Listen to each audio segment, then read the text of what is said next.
Hello. Oh, we're not live. We're not. We might be live. We're not. Maybe we are. Well, according to this, we are, and that's good enough for me.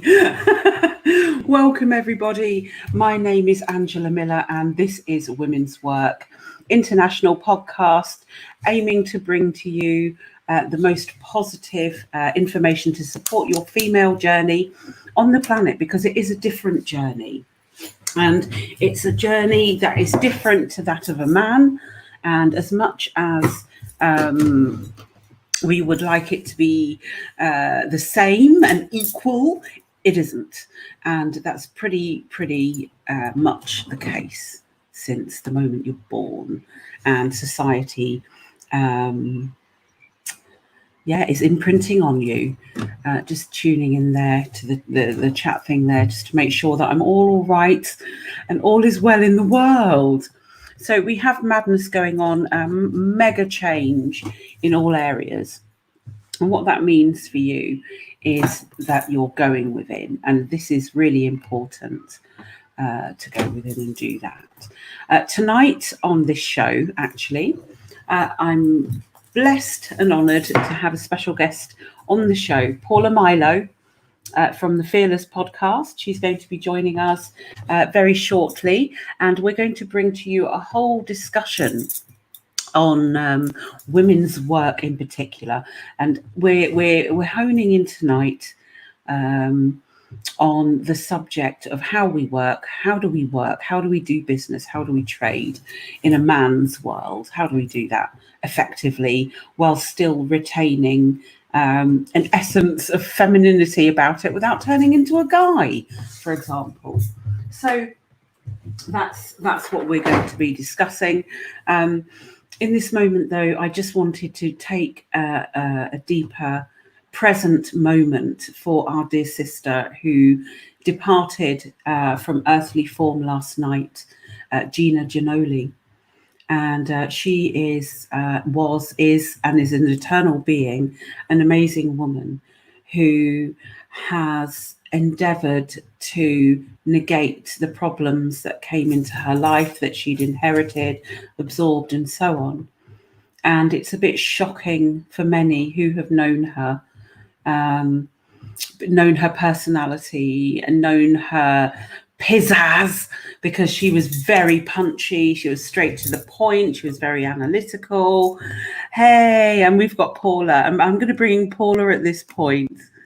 Hello, Paula Milo. Welcome. Hello, Angela. How are you? I'm sorry, I was trying to play with the lighting. It's so sunny here that I had to shut all the shades because I can't see anything. You say, I don't know what's happening out there. How are you? How are you doing? I'm very well. I'm having a real hair moment today. Oh, me too. It's all please. It's just stuck in a clip. I can't do anything with it. Yeah. But that's great. But you just came on at the perfect time. Oh, good. I was just talking about Gina Ginoli. I know. My heart is broken. I found out last night. And it's funny because I woke up. I just woke up at late. I think it was like 11 or 11:30, or it might have been even later. And then I got all of these messages, and then Frank messaged me, and I was just heartbroken. I was just heartbroken. I don't even have words. I really don't. She was lovely inside and out. Lovely. She tried to share as much information as she received with everyone. And if you had a question, or you needed advice, or you needed you needed to know something that she knew about the body, or about how the fruitarian's diet works, she would give you any information you needed. She was wonderful. My heart is broken. I'm devastated. My heart is broken. It is quite shocking. It is a big shock, because I personally did not realize how serious it was. And I feel like it was a misstep on my part. Like I feel like I should have known it was a little more her condition was a little more serious than that. And I really am. I'm overwhelmed, and I'm shocked. She was lovely. She was a lovely human being. Yeah, it's sort of been, the things I've been looking at with this is how she passed on a really significant day. Yes. Yes. Significant for quite a few people in the group as well. So not only the day, but the significance of the day to other people in the group. In our fearless group where we all, get together and we share information. And I was surprised. I didn't realize that she had that many personal connections with that many people. It made me love her even more. It made her more beautiful. um but yeah, it's significant for quite a few people in the group, the date. A lot of people were lost. A lot of people were lost on that date, yesterday. A lot of energy. I had a hard time. I had today. I couldn't do anything. I couldn't do anything. I was actually.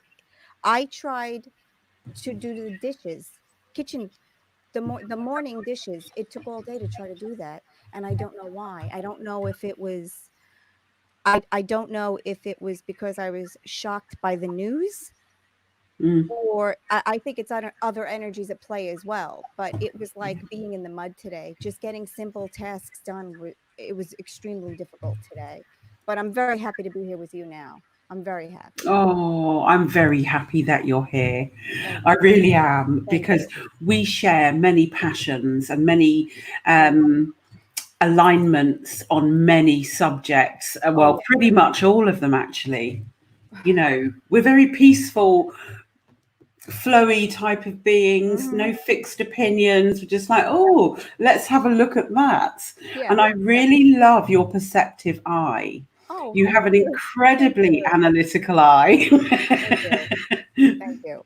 And you seem to have this ability to just assess things. I do. I do. And through our time together, when you perform that healing on my shoulder, you actually, and I have to say again, thank you. And that healing that you performed from me that day changed the events that followed. Without that, the events that followed would never have been able to take place. You removed layers, centuries, layers of, I guess, everything that I was holding on to physically. I mean, it was physical pain you removed, but because you were able to alleviate that pain in my shoulder, and you did remove, I feel, centuries of karma, contracts, karma, unhappiness with the choice of body I was stuck in.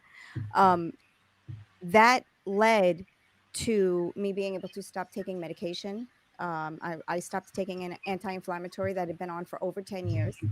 um, I was strong enough to do it. And if I hadn't received that healing from you, I never would have been able to do that. And then through the help of people in the Fearless group, you know, offering up remedies and sending creams and homemade oils. I mean, I really have been able to push through a lot of that physical pain that I'm still experiencing in this life. But I know it's there are connections that I made lifetimes ago, and I really am trying to remove those layers one by one. And that's basically what I've been focusing most of my energy on now. And it's been hard because the energies that have, I mean, this is, like I said, it's a eclipses, solar and lunar eclipses, retrograde planets, summer solstice. I mean, I really just want to go in the bedroom and hide under the bed for, for like another 4 days. Um, but I can't do that. I have to face this reality, and I'm trying, but I think we're all feeling that stuck in the mud feeling, and it's a little unsettling. It's just a little unsettling for me now. But other than that, I'm good. I'm just taking in as much as I can possibly take in, because we're living in a time like no other time. This truly is a moment in history, and it I, I don't understand it, but I'm trying just to take as much as I can in. So how are you doing? You've just given me chills. Oh, did I really? Woo. I think it was at the point you said this is the time in history. It You is. know, it is. It is. We are, you know, I never thought I'd see a time when I walked into a supermarket and there weren't food on the shelves. This is how spoiled we are. Yeah. Um, I never thought that, there would be. I never thought I'd see a New York City public school closed. I mean, New York City public schools do not close for anything. The fact that children have not been in school for most of the school year. I mean, this is something that is very difficult for me to understand. Having curfew. Oh, where did I go? Having curfews. Um, you know, go, enforced curfews. My nephew was throwing out the garbage the other night, and there were police on the street telling everyone to get back in their houses. Not the other night, a Wow. couple of weeks ago. Yeah, Right. I never I guess that's my naivete. I never thought I'd live through this time. And we are doing what we're told. We're all complying. We're wearing the masks, and we're social distancing, and we're home quarantining, and our children are not in school, and the routines are upside down. And now it's more than parenting. Now it's teaching and trying to work and have everyone under one roof and contained. It's very difficult. I don't have children. I can't imagine what this is like. I can't imagine what people are going through. I mean, I don't have children, and I'm having a very hard time with this whole situation. And I know, like, here, phase two, things are opening up again, but you know, I I just think it's going to be different from now on. I think people in general are going to be very different from now on. And I didn't see a lot of unity, and I didn't see a lot of us pulling together. Like, you know, I didn't get that I don't get that feeling. Everyone's behind the mask. You can't even see a smile through the mask, Mm. you It's know? true. And I think it makes it very difficult. It makes it very easy for people to just to not be kind, no eye contact, just not be kind with each other. It's very different. Like, you go into a supermarket and someone would say, oh, do you need help, can I help you? Now no one wants to look, no one wants to touch anything. It's like you touch the item that you're going to purchase, and then you get online and you leave. There's no joy in you know walking around. I was in Rite Aid the other day, because I had to get allergy medicine, and I was like, oh, stuff. I don't wanted to touch everything, but I felt like a little girl in a candy store. I was just like, oh my God, sunscreen, flower pots, you know, just excited to be out. But this is still a very scary time we're living in, and Frank and I have opinions on how we feel about this coronavirus, the seriousness of it, the way it's being handled, the money that's being thrown at it. I mean, just I don't It has. I don't understand how any of these. I don't understand how anyone's going to recover from this. I really don't. I really don't. I really don't. There's a restaurant that I go to once a month with my girlfriend, my friend from high school. I've been going there for uh, since they opened up, I think, a year or two ago, and I really hope they're going to be there. I'm waiting to call. I really hope they're going to be there when this is all over. Mm. Small businesses. I really Yes. hope that all of those small businesses are still going to be there. I just think it's so strange. I mean, I don't. Yeah, it's almost ghostly. It's in some parts in my area, in the high street. Some shops have closed down. They can't stay in business, Right. and this is creating this. Nobody wants to go back to work. Everybody's enjoying this lovely time. What do you mean work? I'm having a great time. Oh, I understand. And I Mm. just think this is going to change I think this is going to change everything. I think this is a Frank and I were talking about this the other night. Like, and I'm not comparing it, but when we have had to pull together as people, if as a whole, we've usually done it and we've succeeded. And this time, this way, I don't know.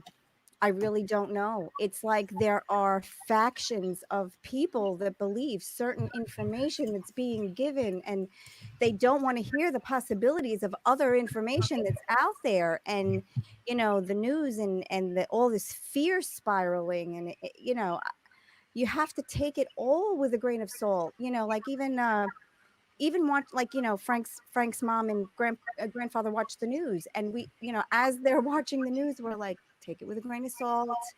We're not really sure where all the information is coming from or if it's accurate, and it's just fear spiraling and fear spiraling. I mean, still toilet paper is a commodity. Like, still now, toilet paper and bleach cleaner, you can't find toilet paper and you can't find Clorox cleaner anywhere. So I mean, and I think, I don't know if we're through the thick of it. I don't even know what they're considering. I don't even know. But still, toilet paper is a commodity. Who knew? Who knew? Who knew? Toilet paper and bleach. I never thought I'd see. I never thought. I mean, I thought it would be. I thought whatever the next big thing would be, it would be a lot more subtle. And this Mm, was an in your face. Do as I say. Follow the guidelines, respect authority, comply. And, that's what we've been doing, So now the next time something happens like this, they already know everyone's going to comply, exactly. you know. Exactly. So, with the spirit of non-compliance, we like that. I'm sorry. How do you see women um, change? Because women are, we're in this condensed moment where children are at home, families are at home. The woman is not going to work, or has lost her job because the businesses aren't there anymore. Especially on part-time hours, if you've got children, for Mhm. example. How do you see women coming out of this in a non-compliant way? I think, I think, I have quite a few friends that do have children, and my sister is a single mother of two. I do have a lot of friends, different, all from different backgrounds, that are looking at this situation differently. So I have one friend she lives in the city. She makes a very good salary. Her daughter goes to a very good school in the city. And she was very impressed with how her daughter took to homeschooling. Just as an example, daughter did very well homeschooling, worked on her schedule, actually improved in some classes than other classes. And she had made a comment saying that after this is all over, if her daughter still wanted to continue to homeschool, she would consider doing it. And then I have other friends who feel exactly the opposite way. They want things to get back to normal. They want their kids to be in school. They want their routines to go back to normal. Go out of the house, everyone out of the house before 8 o'clock, no one home before 6 p.m. And I don't know. I think this is going to change a lot of things. I think a lot of women, and I don't want to generalize, and there are a lot of men that play this role too, but I think a lot of people are going to revisit leaving their children to go to work, because I think this put a very real scare into a lot of people. And I think a Mm, lot of women in particular are going to really give that a second thought about leaving their kids to go to work. right. Yeah. And I think, Wow. yeah, I really do.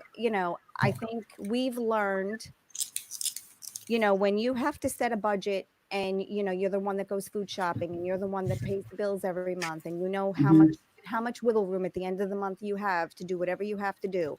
And yeah, it was wonderful that everyone was home, but it's expensive to be home. You're feeding people more. They're not out. They're not getting their meals where kids are usually getting fed in school. You give them lunch money. So now everything is different. Everything has to be done at home. And if you're the one that pays the bills, and you're the one that budgets, and you're the one that does the food shopping and prepares the meals, that's a lot more responsibility. It's a lot of added responsibility. And if you're not in a situation where you're all working together for the same goal, you're not going to have cohesion in your home. Yeah. We have to, like, that was a big thing. Like, a lot of people liked it, or like Mhm. it, and a lot of people don't like it, and I think that's going to force people to make changes in their lives also. I Mhm. mean, there are a lot of people that learn, like, I was always one. I always joked, and it's a joke, of course, because hopefully I will never do anything to get arrested, but I always joked that I could do a house arrest because I'm a homebody. As long as I can order what I need, and Frank is at the supermarket because he's good. You give him a list, he's good. I thought I was one of those people that could do it. I really did, and I would have bet money on it that I could do it. And once this experience happened, you know, I I never felt I never felt the need to get away and get away as far as I could so much. But where am I going? I have nowhere to go. I can't go anywhere. I can't do anything. So I think a lot of people, women in particular, are going to be looking at things differently. I think they learned they could live with a lot without. I think people in general learned they could live with a lot less. I Yeah. think people in general realize how much you really do not need to survive, how much is superfluous, how much is excess, or it's just something for instant gratification. But I think people really learned what they need in their lives and what they don't need in their lives, and I think this was a big wake up call for a lot of people, because it was a lot of tolerance also, being tolerant of a lot of situations, and then at the height of this they throw in all of the politics. Okay, so now you're making people choose and decide once again. And when is it going to be enough? When is it enough? How much am I going to have to give up now? I mean, I don't I, Yes. I don't know. I have a feeling it's going to be a very difficult. I have a feeling it's going to be very difficult. I know my sister in particular was having a very hard time because she had to go back to work in the office, and she was very concerned. She's like, I have my son here. There are no camps and daycare open, so I have to take my kid to work with me. And if my kid gets sick, I need to be at home taking care of my kid. What happens to me? Yeah. So there's not I mean, there's not a lot of, I don't know. I just I just feel this is a very different time. It's funny because I usually always have the words, but I feel like I don't have the words. And I think that a lot of people are feeling very stuck right now. You know, Mhm. what do you do with your children when you have to work? It's that has been something that I've found challenging over the years. So I came out of corporate, that world, Yes. and I went into natural therapies and coaching. After that, I set up a manufacturing company while I was still pregnant. Hmm. And that was a really ridiculous thing to do for me as a woman. The day before I give birth, I'm lifting boxes of food. Right? It's Unbelievable. honestly ridiculous. And then I was talking to the children today and said, do you remember being at the factory at work? And they were like, yeah, oh my God, the factory. Oh, it was Hmm. dreadful. It was so boring. I didn't want to be Hmm. there. And then, this is like 4 years old. They were at the time. Yeah, got to do And what you do. I had to make a choice there. Am I going to work in a factory with my children present? Or am I going to migrate into nature? So I had to make a choice because otherwise they would not have had that experience. And I guess for me personally, I have home educated for the Mhm. majority of their lives. So for me, it's not a problem for them being around. They've just got Right. to get on with the things that they need to get on with. Hmm. It's this, and that was it. It was moving away from London, right? Busy, it's like New York. As soon as you're in it, you're on the treadmill. Oh, yeah. Yeah, it doesn't stop. It doesn't stop. You wake up in the Yeah, morning, you check emails. You go to bed with your laptop, you check emails, and you're answering questions, and the kids and projects and bake sales and this. I mean, I really don't know how anyone keeps up. I really don't know. We're two people, and mm, we have to split time at Frank's mom's house, and it's a lot. I really don't know how people keep up. I yeah, really don't. And you have to make choices every day. You have to make a choice every day. Disappoint disappoint your employer or disappoint your child. Because I've been in situations like that when I worked full time, because I left corporate. I came I when I had to stop working a couple of years ago, I had to make a decision, my health Yeah. or my happiness. And it was not an easy decision to make. I knew I had to leave that world about 4 years before I actually had the nerve to say it out loud. And then another year before I actually did it, because that's how scared I was of the idea. Because I always worked. I knew I didn't want to have children. I really didn't want to be married, so I knew if I didn't work and I didn't take care of myself, who was going to do that for me? I needed to be sufficient. I needed to be self-sufficient. I wanted to earn that salary. I wanted a career. I wanted to achieve those things. Mhm. And then in the end, it turned out none of that was important anyway. So it's so funny where these journeys take you. You really don't know where you're going to end up. I mean, I can't believe you in particular have made a complete life transformation. And I feel like I am a part of that. Like, I feel You like I'm a are. part of that. And that's an honor. And it's not even that it's I'm just so happy to be a part of that change for you. I mean, I was when we first met, I was so impressed because I had already known your story, a little bit of your story. And then when we had met, you were so easy, easy to be with, easy to talk to, easy to share information, easy to receive information from. I ask a question, you give an answer. I need to know how, you explain why. Do you know? And it was a beautiful thing. And when you told, and I was lucky enough to meet your daughter, your beautiful, she was okay with what you were doing. And that's how I knew it was the right thing for you to do, because your kid was okay with it. And your kid knew it was the right thing for you to do. And I said, okay, they're all on the same page. They're all going to be okay, because this is what mom has to do right now. And it was good. I feel it was a very strong message to send to your daughter. It's never not the time for you to do what you have to do as a woman, to make a change in your life, even if it means packing a bag and moving across, moving anywhere, and doing something that's going to make you happy. You know, I would imagine as a parent, it's very difficult to lead by example because of the restrictions that you have because of parenting. You can't make the choices you want because you have to be a parent. You have to put food on the table and you have to make these choices so your kids have everything they need to be these independent adults. And the fact that your kids knew that it was the right choice for you, and they stood by you and they supported you, and they know because they have that relationship with you that it's okay. Mom's far away, but I'm okay because I can talk to her anytime I need. She's right here. She's far away, but she's right here and she can get to me anytime. And that's an independence that you gave your children.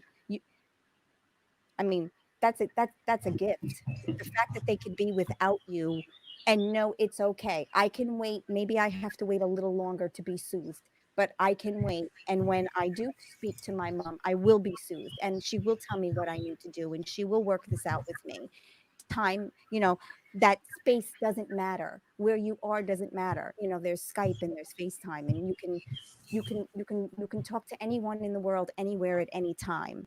So I think that the fact that your kids were independent enough to know that this was the decision for you, that says a lot about your parenting. I mean, it really, Yeah. the fact Thank you. they're good with you doing what you're doing, and I saw it. When I talked to your daughter, I saw it. I mean, she totally gets it, and that's a beautiful thing. I mean, just taking a chance, I mean, I've taken chances, but a lot of them were strategically planned out. Now I like a strategically planned chance. Tell us about your methodology. I had Well, because I am a woman and because Mhm. I chose not to be married or have children, I didn't have that safety net of a partner that I could make decisions with. to say this is for the good of our family, this is for the good, this is what we need to do. I didn't have that. So I knew that if I wanted to be a career person, and if I wanted to support myself, and if I wanted to do the right things, I knew particularly I had to work hard. I'm a woman with a disability. I'm a physically small woman. So, physically small women, physically small men get paid less than taller men and women. It's been proven. I'm not making it up. It's been proven. I had challenges that I had to go through because of my disability. I had challenges because of my education, because I had to put myself through college. So I didn't get to go to the best college. I went to the college that I could afford to go to, that I could afford to pay for, and in corporate, it's a roll of the dice. It's a club.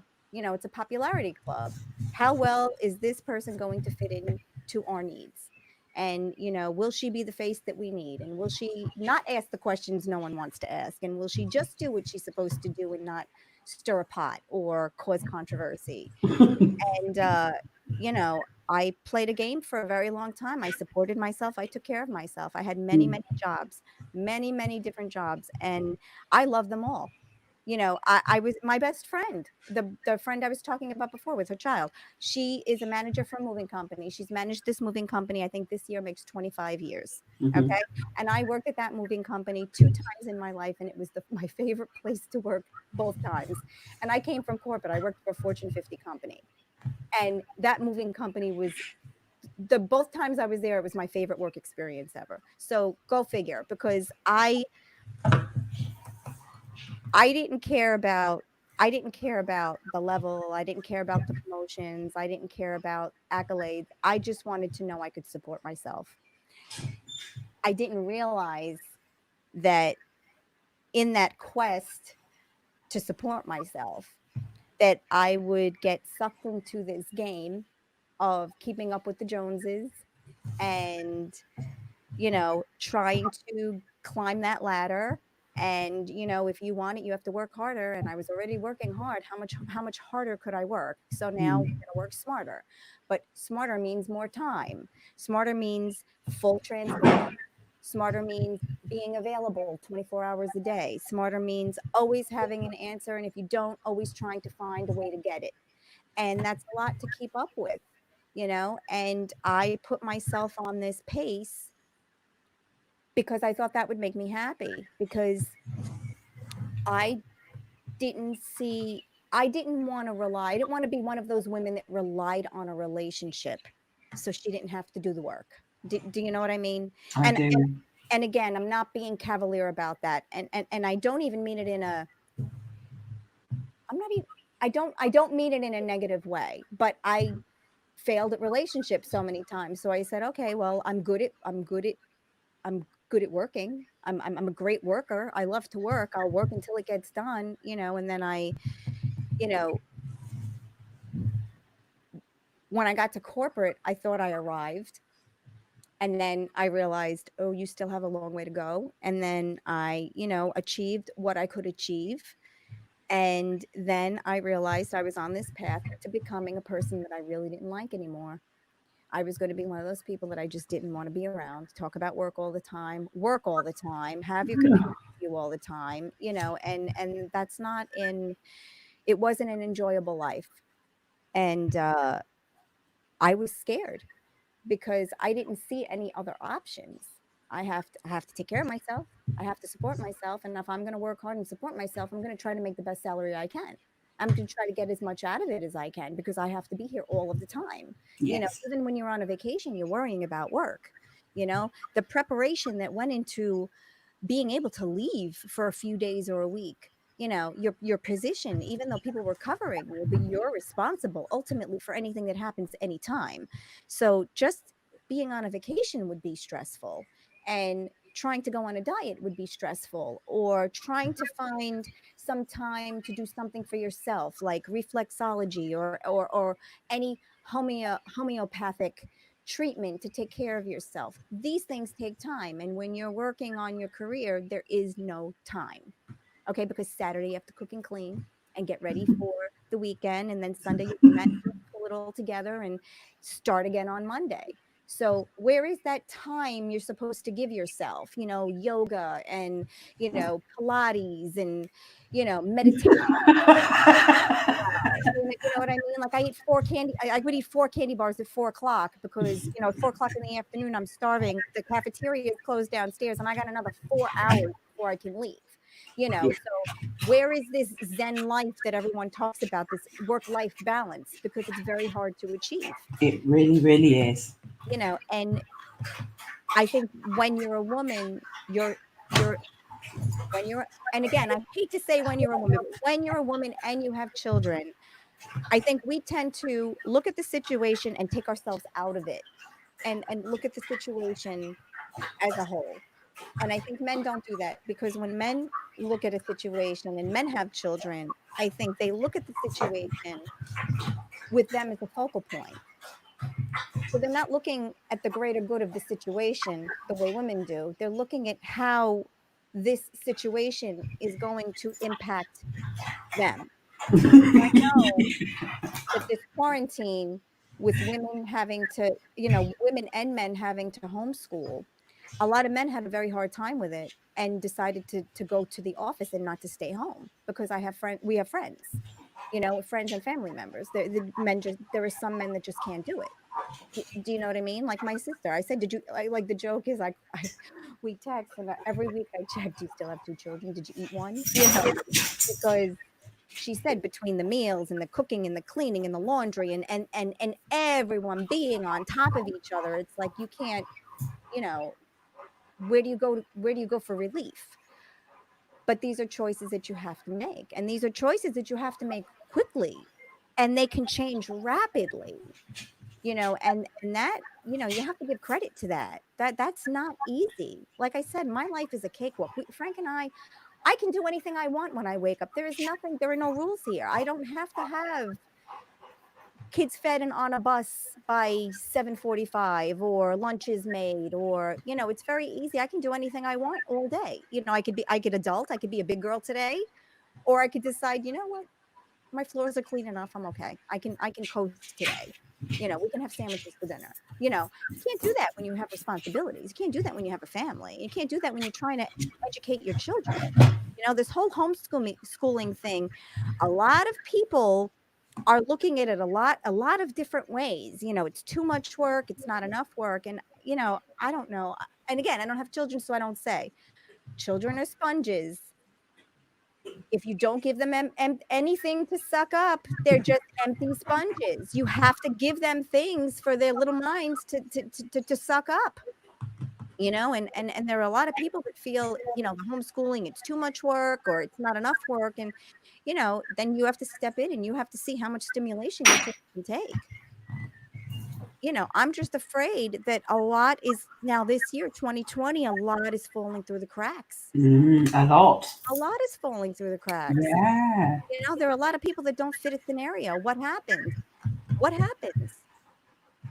What happens with the workforce when people realize, hey, it was nice not having to pay a big, because that's what corporations are trying to do now, not pay big rents and have people work from home, to save on office space, to save on chair space, because a lot of companies are also going to a no assigned seating, where, you just go in and you pick a desk and that's your desk for the day.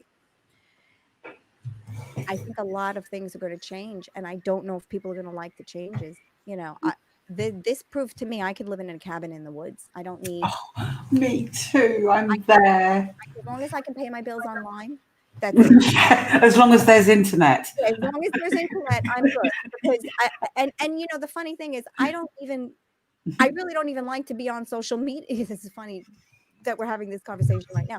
But you know me, I don't have a big social media presence. I stay in the background, but this has definitely changed a lot of things for me, the way I view things. Definitely. I mean, I could be in a cabin in the woods. You never see me again. I'd make my own butter. As long as I can pay my bills online, I'll make my own butter. But, just a very strange time. Just a very strange time. And, it's, I, I don't know. I think this is going to be, socially, this is going to be very awkward. I think, I don't know how we're going to I think my landlady is ringing my doorbell. I have to go answer it. I'll be right back. Okay, no worries, no worries. Um, so I just want to say hello to everybody in the chat room there. Thank you for joining us and this fabulous conversation. Hello to Carla, Jen, who's just said Gina is not dead. So I'm really shocked about that. You probably saw my face a little while ago. Sam, hello. Willow, hello. Brittany, hello. Uh, Expanded Understanding, hello. And everybody else there that's joining us, past, present, or future, for this moment. Hi, Maya. This discussion on the change of the working life and what that could potentially mean for us in this situation, because we're being eased back into a normality, but nothing ever is going to be the same again. So even I've personally had to reevaluate what is going on. What am I going to do? It's been quite an interesting journey. But what I've decided to do is that I don't want to be working 9 to 5. And I decided that a long time ago. I don't even want to work on a Monday, but I do now. I have to. I agree. I agree. Mm. So what do you think your strategy is going to be now? Do you think things are going to change? Yeah, well, immediately it all shifts because the way that practitioners, healthcare or well-being practitioners at work are going to be massively changed across the board. There's going to be a whole set of procedures that are going to be implemented to Oh yes. for natural health practitioners to be limited by what they can do, how they do it, and somehow it's going to prevent a connection, a much needed human healing interactive connection, unless you do it in somebody's specific way. So that doesn't suit me. No. Really. No, I understand that. I mean, I Mm, understand that. I mean, you and I had a very intimate experience. You were not only healing me, but you were sharing my experience and you were working through my experience. So yeah, I think if there are protocols on the way that you're going to be able to do business, it's going to be very difficult. mm, It's going to be yeah. very difficult. But what you do is it's a very intimate sharing experience if you allow it to be. And I think in order for you to do what you do, you have to work with someone that's willing to allow you in access, allow you in to the experience, because it is a very it's very intimate, it's very provocative, it's very healing, but you have to allow it. You have to allow it to happen. And I know, because I allowed that to happen, I got so much out of it, because there were things that you were clearing up for me days and weeks after. Your voice was in my head days and weeks after. I mean, just provoked by a few simple questions that you said, I want you to answer honestly and quickly. Don't give yourself time to think. And I learned so much about myself in that short period of time, just by hard, fast questions that I needed to give answers to without thinking. And I was actually lucky because I was able to share my experience with Frank and tell Frank exactly what was happening while it was happening. And to be able to come out of something like that and actually dissect the situation, and actually be able to break it down and understand how the healing is working, or why it's working, or in which manner it's working, is it, it's just amazing. It's just amazing. And I can't believe how much I learned in such a short period of time, because I thought it was going to be like a healing. Like, okay, you're going to come and do this thing and I'm going to feel better because of it. and I'm going to go on with my day. But that was so, again, so naive of me to even think that it would end there. It was, like I said, provocative and introspective and beautiful and scary at the same time. It was just, I really feel I wanted to get as much as I could get out of it, because I didn't know when I was going to be able to see you again, because now you're just, you're everywhere. But what you do is so profound, and people need to people need to experience the work that you do. So you're going to have to find a way around this, Angela, because people need to experience the work that you do, because people cannot heal on just the physical alone. And I think we're at a point where we understand that now. I think we're coming around where we really understand, and I think especially women understand that a lot of these healings are healing, not just it's not just one lifetime, it's not just this lifetime, it's not just the tragedies in this life, it's tragedies and uh circumstances that we bring in from other lives. And I don't think people give the healing enough credit to understand that you take this time, you do what needs to be done, and you you will resolve so many issues. Y- I just can't say enough about it. I really can't say enough about it. And your work is beautiful, and you need to continue it. I mean, it's beautiful. What I would like to do is to open centres, women's centres, specifically doing this type of work that addresses the woman's experience, but also using future technologies, really advanced healthcare Mhm. modalities that people can literally walk into a room, resolve an issue or a Mhm. chronic condition that can absolutely change the way that they exist as a woman on the planet. Well, I wish you every success, because you did it for me in one afternoon. I mean, and that was just the beginning, because that allowed a lot of other things to happen. Um, I think that's what we need as women, just a place where we can go and be understood, because healing is not, there are so many levels to the healing. There are so many levels to the healing, you know, and so many modalities to get there. I think you owe it to yourself, living in this time, to do what you need to do to better yourself, to heal yourself. I think that would be great. I mean, I think that's what women need, because we, I don't think we understand how much we shoulder every day, every week, every year. I really don't think we realize it, because there's not enough time to think about it. And I think work like this needs to be done, and it needs to be done often, and it needs to be done many different places. So this is wonderful, Angela. I mean, this is wonderful. This is what people need.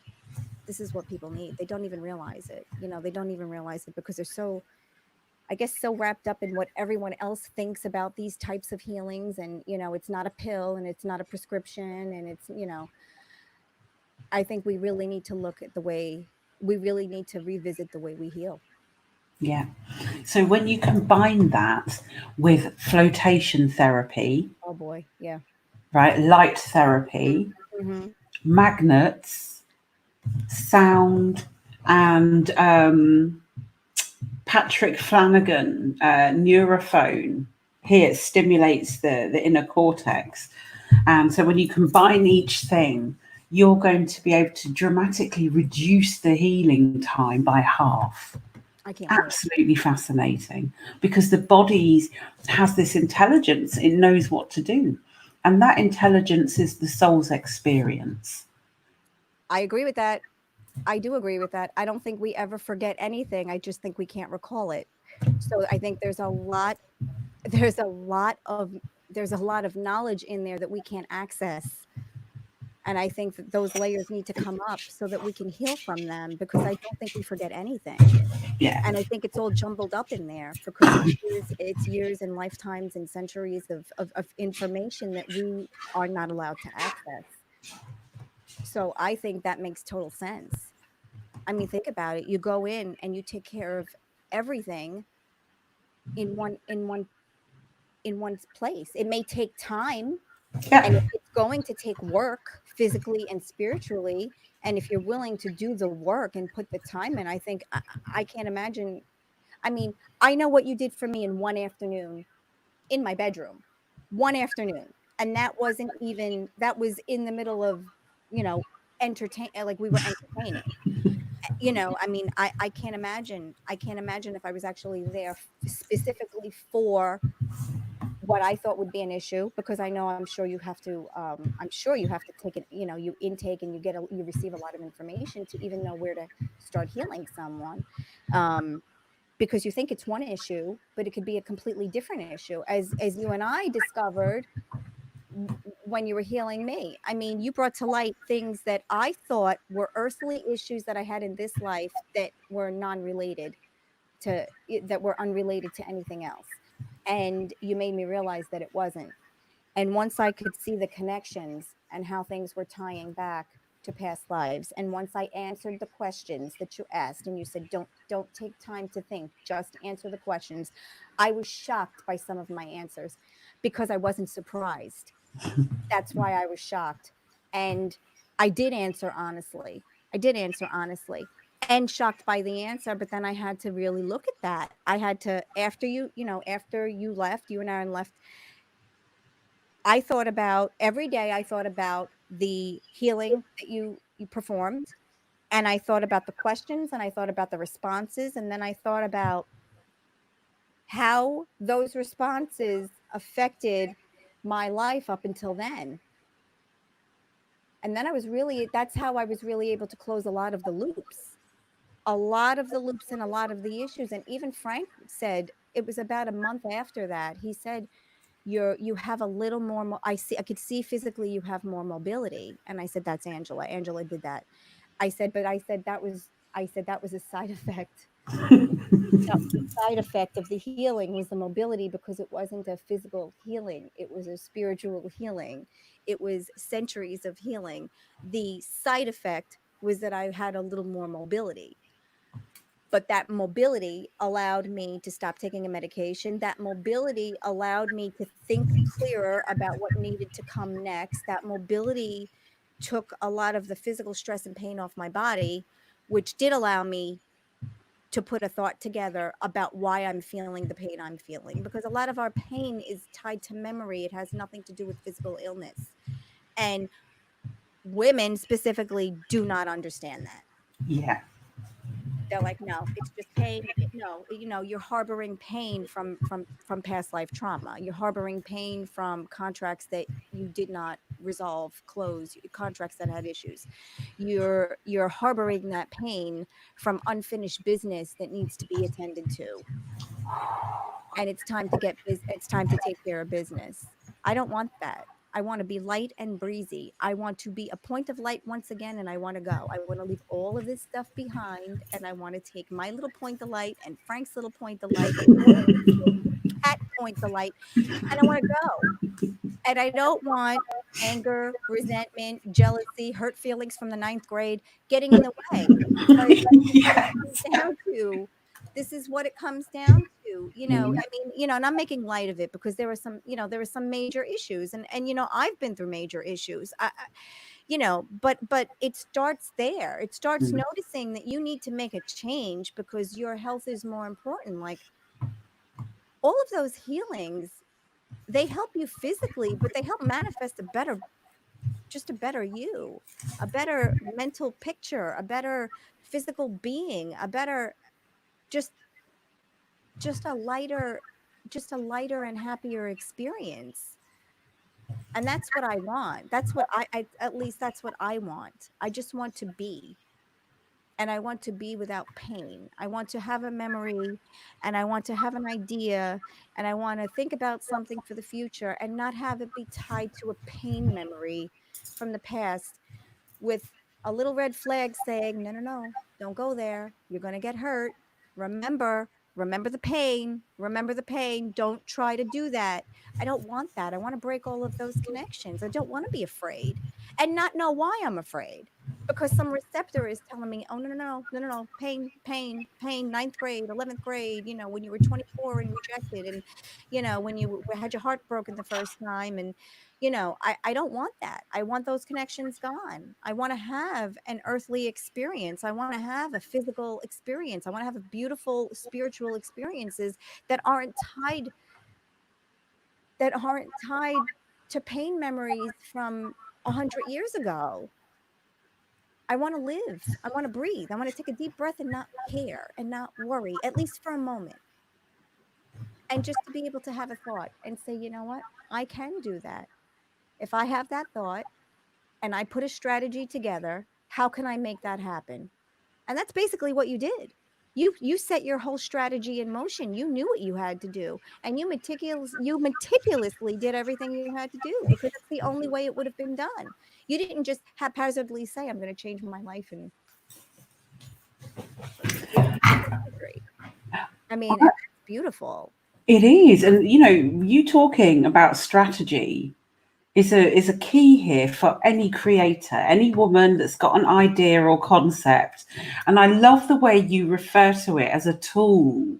Can you speak more about that? How you formulate a strategy that you can apply to any life situation? I think. Well, we are mothers, right? So Paula has always loved spy movies since she was a kid. I never understood why spy movies. Now we know because I think that was intelligence was part of my business in past lives. So I was, I think that I always accepted the role. So the strategy came easy. In this life, because I was basically everyone's gone. My parents are gone. My most of my family is gone. I have my sister. I have a cousin and an uncle. A couple of cousins left. Yeah. And I think having to take care of myself at a very young age and not having parental support. I had family support, but I did not have parental support. I think you have to, as a child, and I think children that are shuffled around from home to home would agree with me. And I think children that are stuck in a system or in foster care would agree with me too. You have to learn to be self sufficient. You learn at a very young age that people will not believe what you say and they will not take you at face value because you do not have representation. Now, this is just the way I'm looking at it. You do not have representation. Okay. And when you are young and you are vulnerable and you do not have representation, those are the children that get plucked for anything. Oh, no mom and dad around, no one keeping a close eye, no helicopter parent around you. Okay, you're ripe for the picking.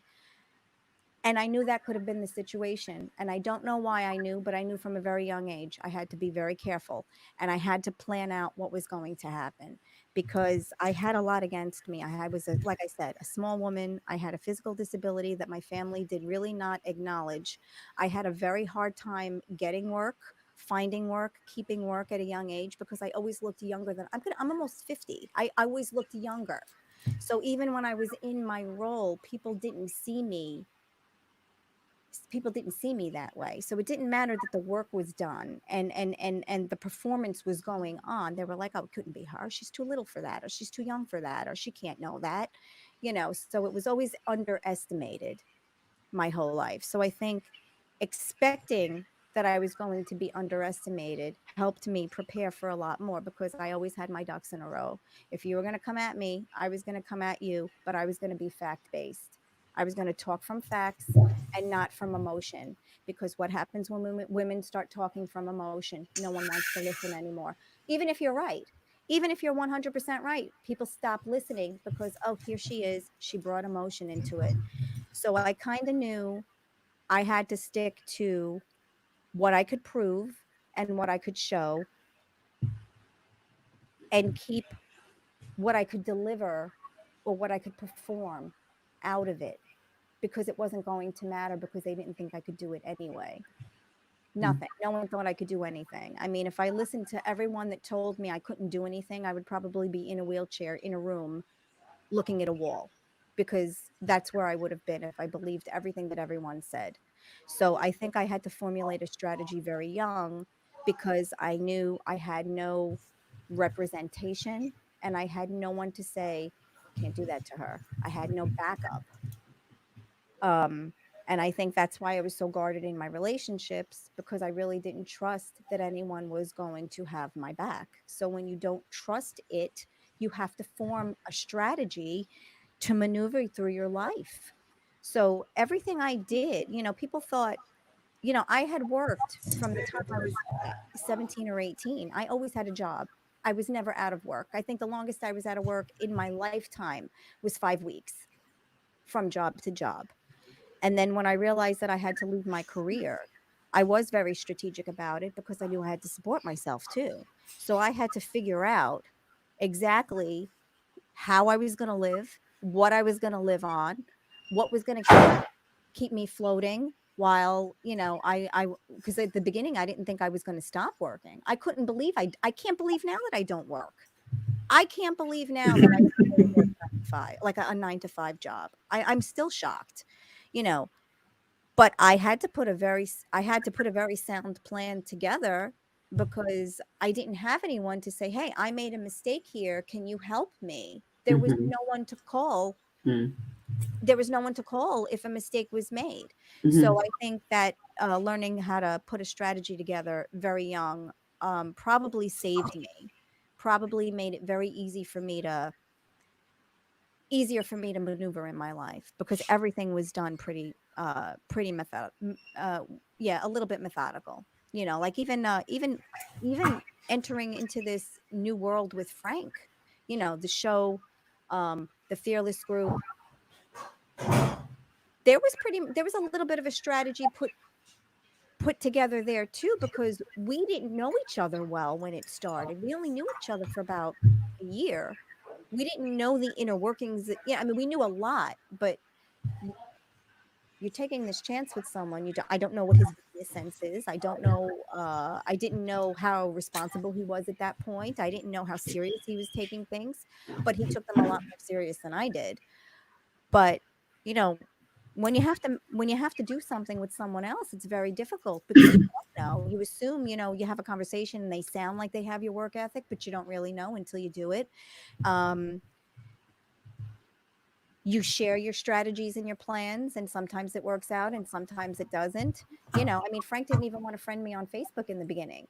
And I said, if we're going to do the show together, we have to be friends on Facebook because we're sharing the show flyers and the posts. But he was just at a point in his life where he didn't want another woman telling him what to do. And I said, I don't want to be a woman telling you what to do, but if we're going to do this thing together, you're going to have to trust me. And he did. He did, but it took a little bit and I had to trust him, but again, it wasn't easy. And like even now when we make decisions about what direction we want to go in, it's everything is planned out and everything is discussed and we look at it from every angle and we see how it's going to affect not just us individually, how it's going to affect our situation. So a lot of work goes into very little decision, very small decisions, but that's how I feel safe doing things. I've never doubted myself because of the strategies that I pulled together. I never doubted myself because of the way I decided to do things. Sometimes if things take a bit longer, it's okay. Some people are impetuous and they run into things, and I do that too. But when things are planned out and when you have a plan and you have a personal goal, I find that it works out. Things work out a lot easier, you know?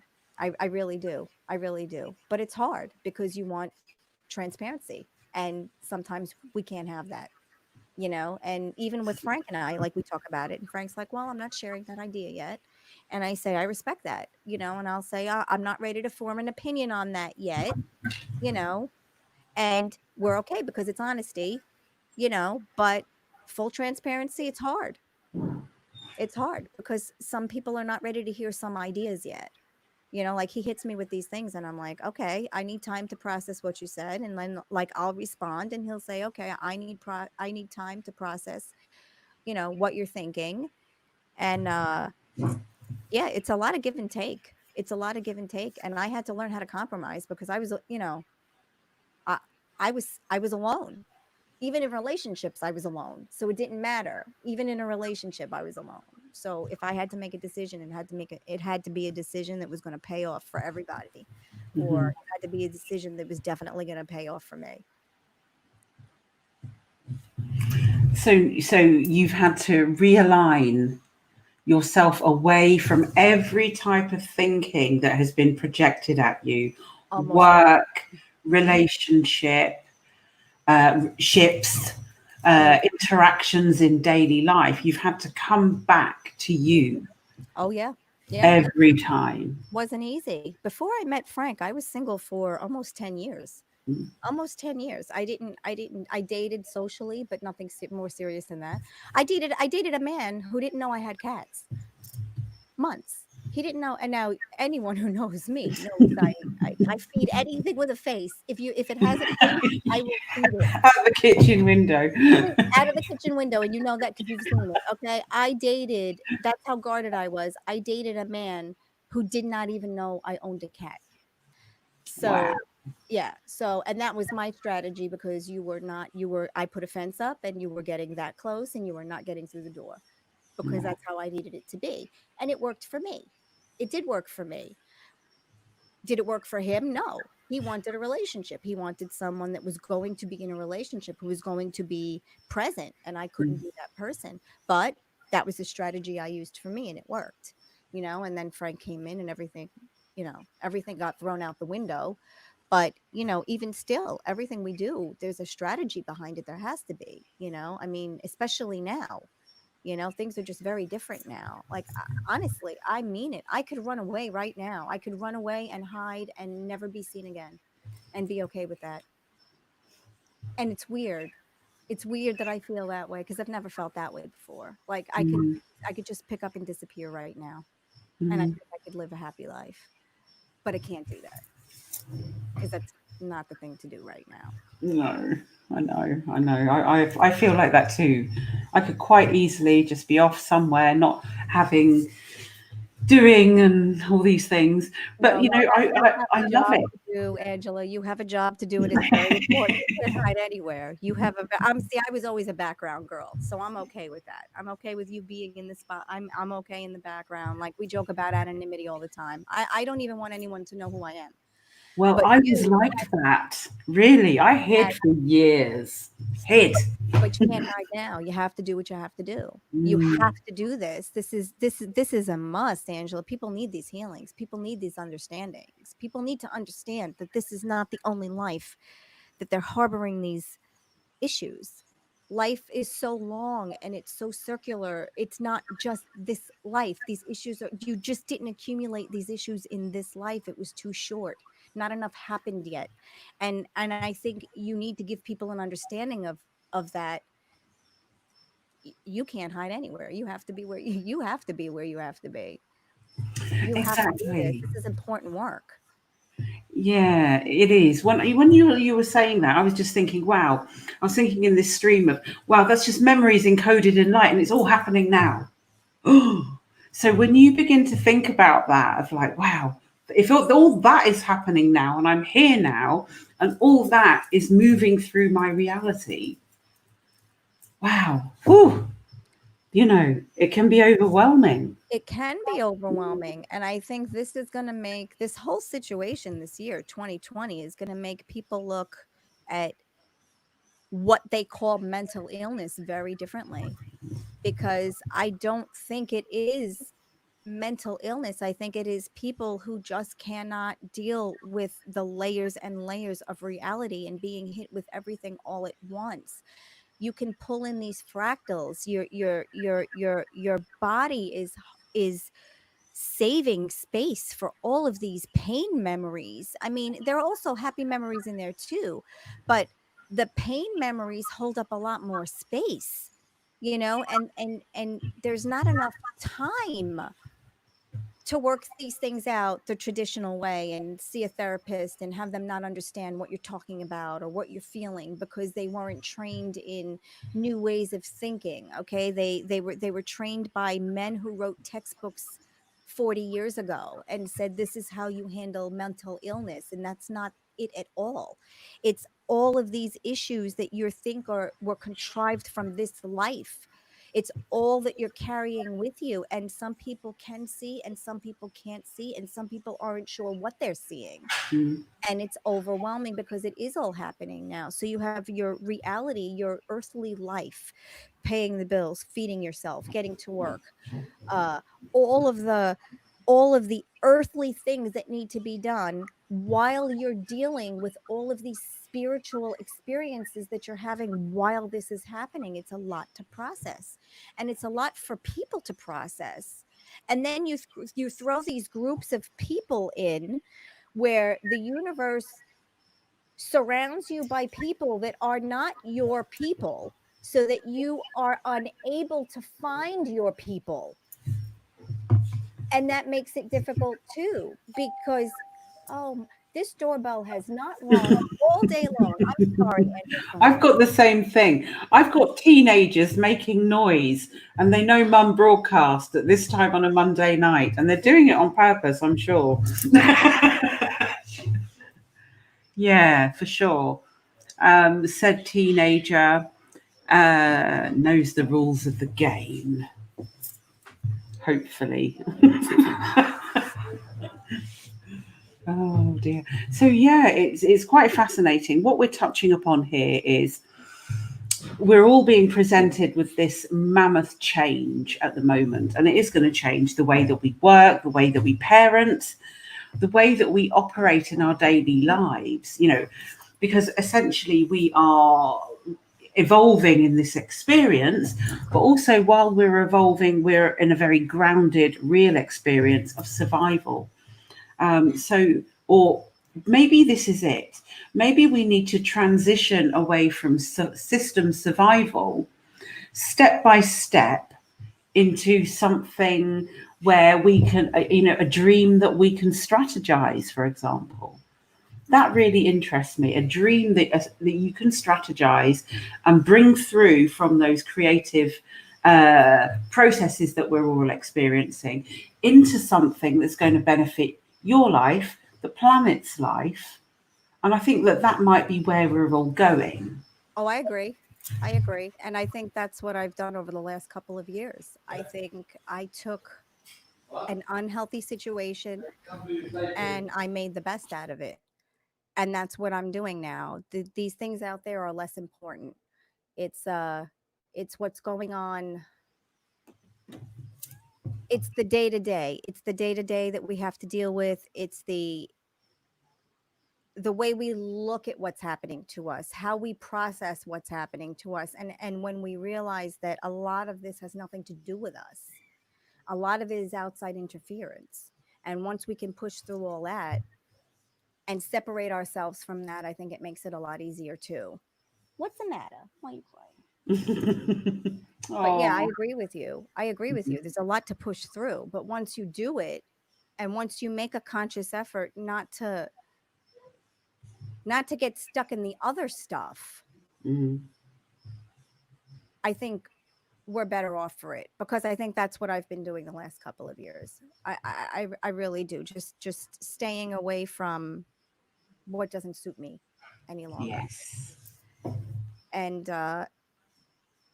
I feel healthy, like my head, my heart. I feel healthier than I have in a long time. I feel clear. I feel clarity. I feel light. I feel less burdened. I feel more, I can be more honest. I can say what needs to be said. And I believe to be truthful and to have your feelings hurt for a few moments, but to have the message out is much better than prolonging things and not being truthful. Mm. Like Frank and I do it. And it's hard. Like he'll say, "Oh, you hurt my feelings," and I'll tell him that wasn't my intention, but this is where we're at.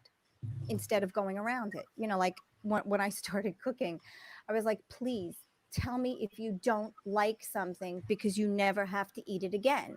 Don't skirt around and tell me that you like it, and then every time I make it you cringe because you have to eat it. Don't do that. Don't do that to yourself. Why would you do that to yourself? And why would you do that to me? And that's just one example of something simple. I don't like carrots. Don't make me eat carrots. You know what I mean? But if we could be honest about those things in our lives normally, like, when you do that, it hurts my feelings, or when you do this, it upsets me. That should be enough.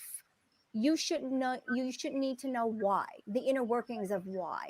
My telling you my feelings should be enough, but it never is. People have to explain away their lives, because that's how we're programmed. Okay, because we're not believed, because the media and everything around you makes it, I mean, all of these you know they've been talking about, and I'm not going to talk about it because Frank likes to talk about it, but like all of these rituals in Hollywood, and these just satanic rituals and cults and things that are going on. People have been talking about these things for years.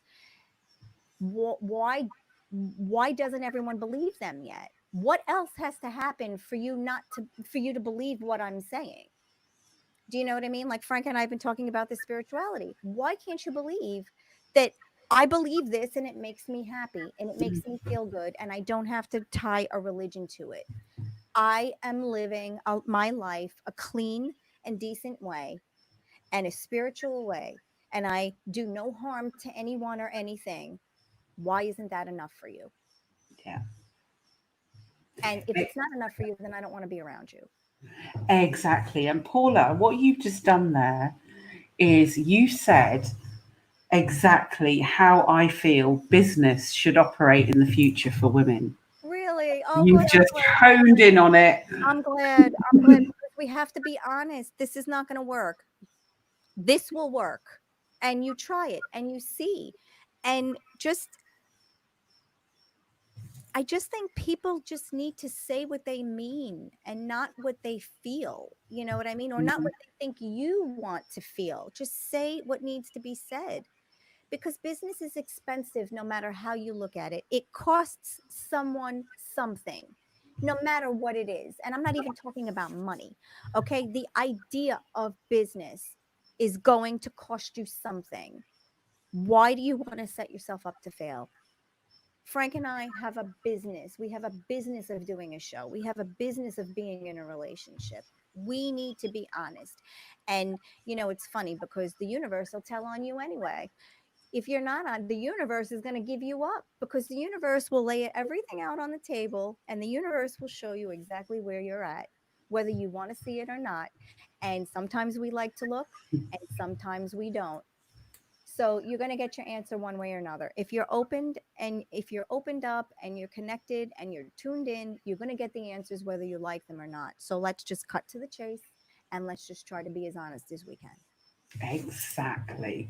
Because then it simplifies the process. Oh But my, people are really going to have to get in Angela, hang on. contact with their own honesty. Yeah, no worries, no worries.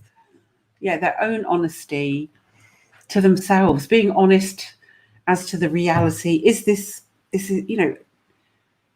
evaluating, that's it, evaluating these different areas of your life as a woman. So, evaluating the business of work and how you exchange your energy, evaluating your relationships. Are they healthy or are they toxic for you? With your children, how are you going to raise your children if you have them? How are you going to care for yourself? This for yourself, really, you are the biggest engine of compressed light functioning here. It should all be about you. really, and what you do for yourself as a business, as your flow of energetic exchange into the world for goods, services, products, and any other thing that you do. Surely not. Because if we live in this world where we are recompensed for those services, skills, products, and so on, then we will find ourselves needing to engage in some sort of barter. Normally, it's an hourly rate, a salary, a payment of some sort for that service, goods, or product, whatever that might be. But you choose how you interact with your choice. So that's what Paula was talking about, is this choice with the strategy of what you want to do, and you make the decisions. You're in the home. It's your home, your life. And I was just talking about, going on from what you were saying about the your work is a business, your relationship is a business, the way you raise your family is a business, the way that you are here, you are a business of energy exchange. But I agree with that, and I think, I mean, for me, that's what works. I mean, everything here is run not today. Everything here is pretty much run like that. It was hard for Frank because he was, and again, not to bring Frank up into it, but Frank is a very big part of this. For him, it was very hard for him to compromise in the beginning, and it was very hard for him to share because he didn't have to. Everything was together but separate. And then he meets me, and the way I share everything.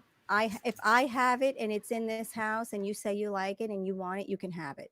It's my pleasure to give it to you because everything is shared. So it was very difficult for him to come into a relationship where he's with a sharer and he doesn't like to share. So there were compromises. It was very difficult. But I think in when you learn about yourself and you learn about what you can and can't handle, I mean, I think you should apply that to every aspect of your life, and it should be handled like a business. You know the business of raising children. It's not cheap. It's not easy. No two children are the same. You can't use the same strategy with both children. It doesn't work like that. Even in relationships, I mean, it's very difficult, but he needed to understand that this is how I live my life. You come in, you can have anything you want, you can do anything you want, just be mindful and respectful. And I think that was difficult for him because he was waiting for all of the restrictions. Oh, you can't do this and you can't do that. It's not my place to tell you what you can and can't do. It's not my place. You come, we're Yeah. going to share a life. We're going to share a life. You know what I mean? There's no restrictions. You just have to be mindful. And I think he didn't believe it. He kept telling me, no, no, no, I don't believe this. I don't believe you. It's not this easy. It's not this easy. And now it's 5 years. And now he understands because in the beginning he thought I was basically full of shit and making stuff up. He was like, it can't be that easy. And I said, Frank, in my life it is that easy. That's how it is. But I don't understand how can you say something and then manifest it and then it happens. And I said, Frank, you have to trust me. You have to have a little bit of trust. And then once he started seeing how you can manifest things, how you can align your life with what you want, and you did it too. How did you make the you're in another country. I mean, that's not something that you say overnight. I'm going to go to another country. There has to be a plan put into place, and it was effective and it worked because you're there and you're doing it. But one person has to believe you can, and one person has to trust that you can do it. And if you have one person on your side, you can do anything. One person that believes in you, you can do anything. And you know this. You know this. And I got him to understand this and I got him to believe this. And now we're on the same page. And when you have two people on the same page, you're unstoppable. You can do anything. I went to this seminar. I went to this seminar because before I met Frank, I was going to flip houses. That was the thing I was going to do. And my best friend and I were going to do it together. And we went to these seminars, and I was in California, and there was a couple, and their combined salary was less than my salary take home. Now, it has nothing to, this story has nothing to do with salary, because I made a mid-grade salary. I didn't make great money. I made good money. I didn't make great money. I don't even care about that. Their combined salary was less than what I brought home as a salary, that I Mm-hmm. was complaining already that I couldn't live on, which was completely untrue, because I could, because you don't need all that stuff. But because this couple was on the same page, and they were strategizing their plan together, they knew where they had to cut corners, they knew where they had to sacrifice, they knew where they had to save money, and they knew where they had to put their knowledge together. I'm good at this and you're good at that. Let's do it together. They were flipping homes. They were flipping homes in 18 months. They had flipped like 3 homes, because they were both working for a common goal together. Mm-hmm. They both Mm-hmm. knew what was at stake, and they both knew what they had to do to achieve their goals. Okay, so the money had nothing to do with it, because everyone's like, oh, if you don't have money, you can't do this. Oh, if you don't have money, you can't do that. That's not true. Money comes. You'll find a way. The universe will find a way to get you that money.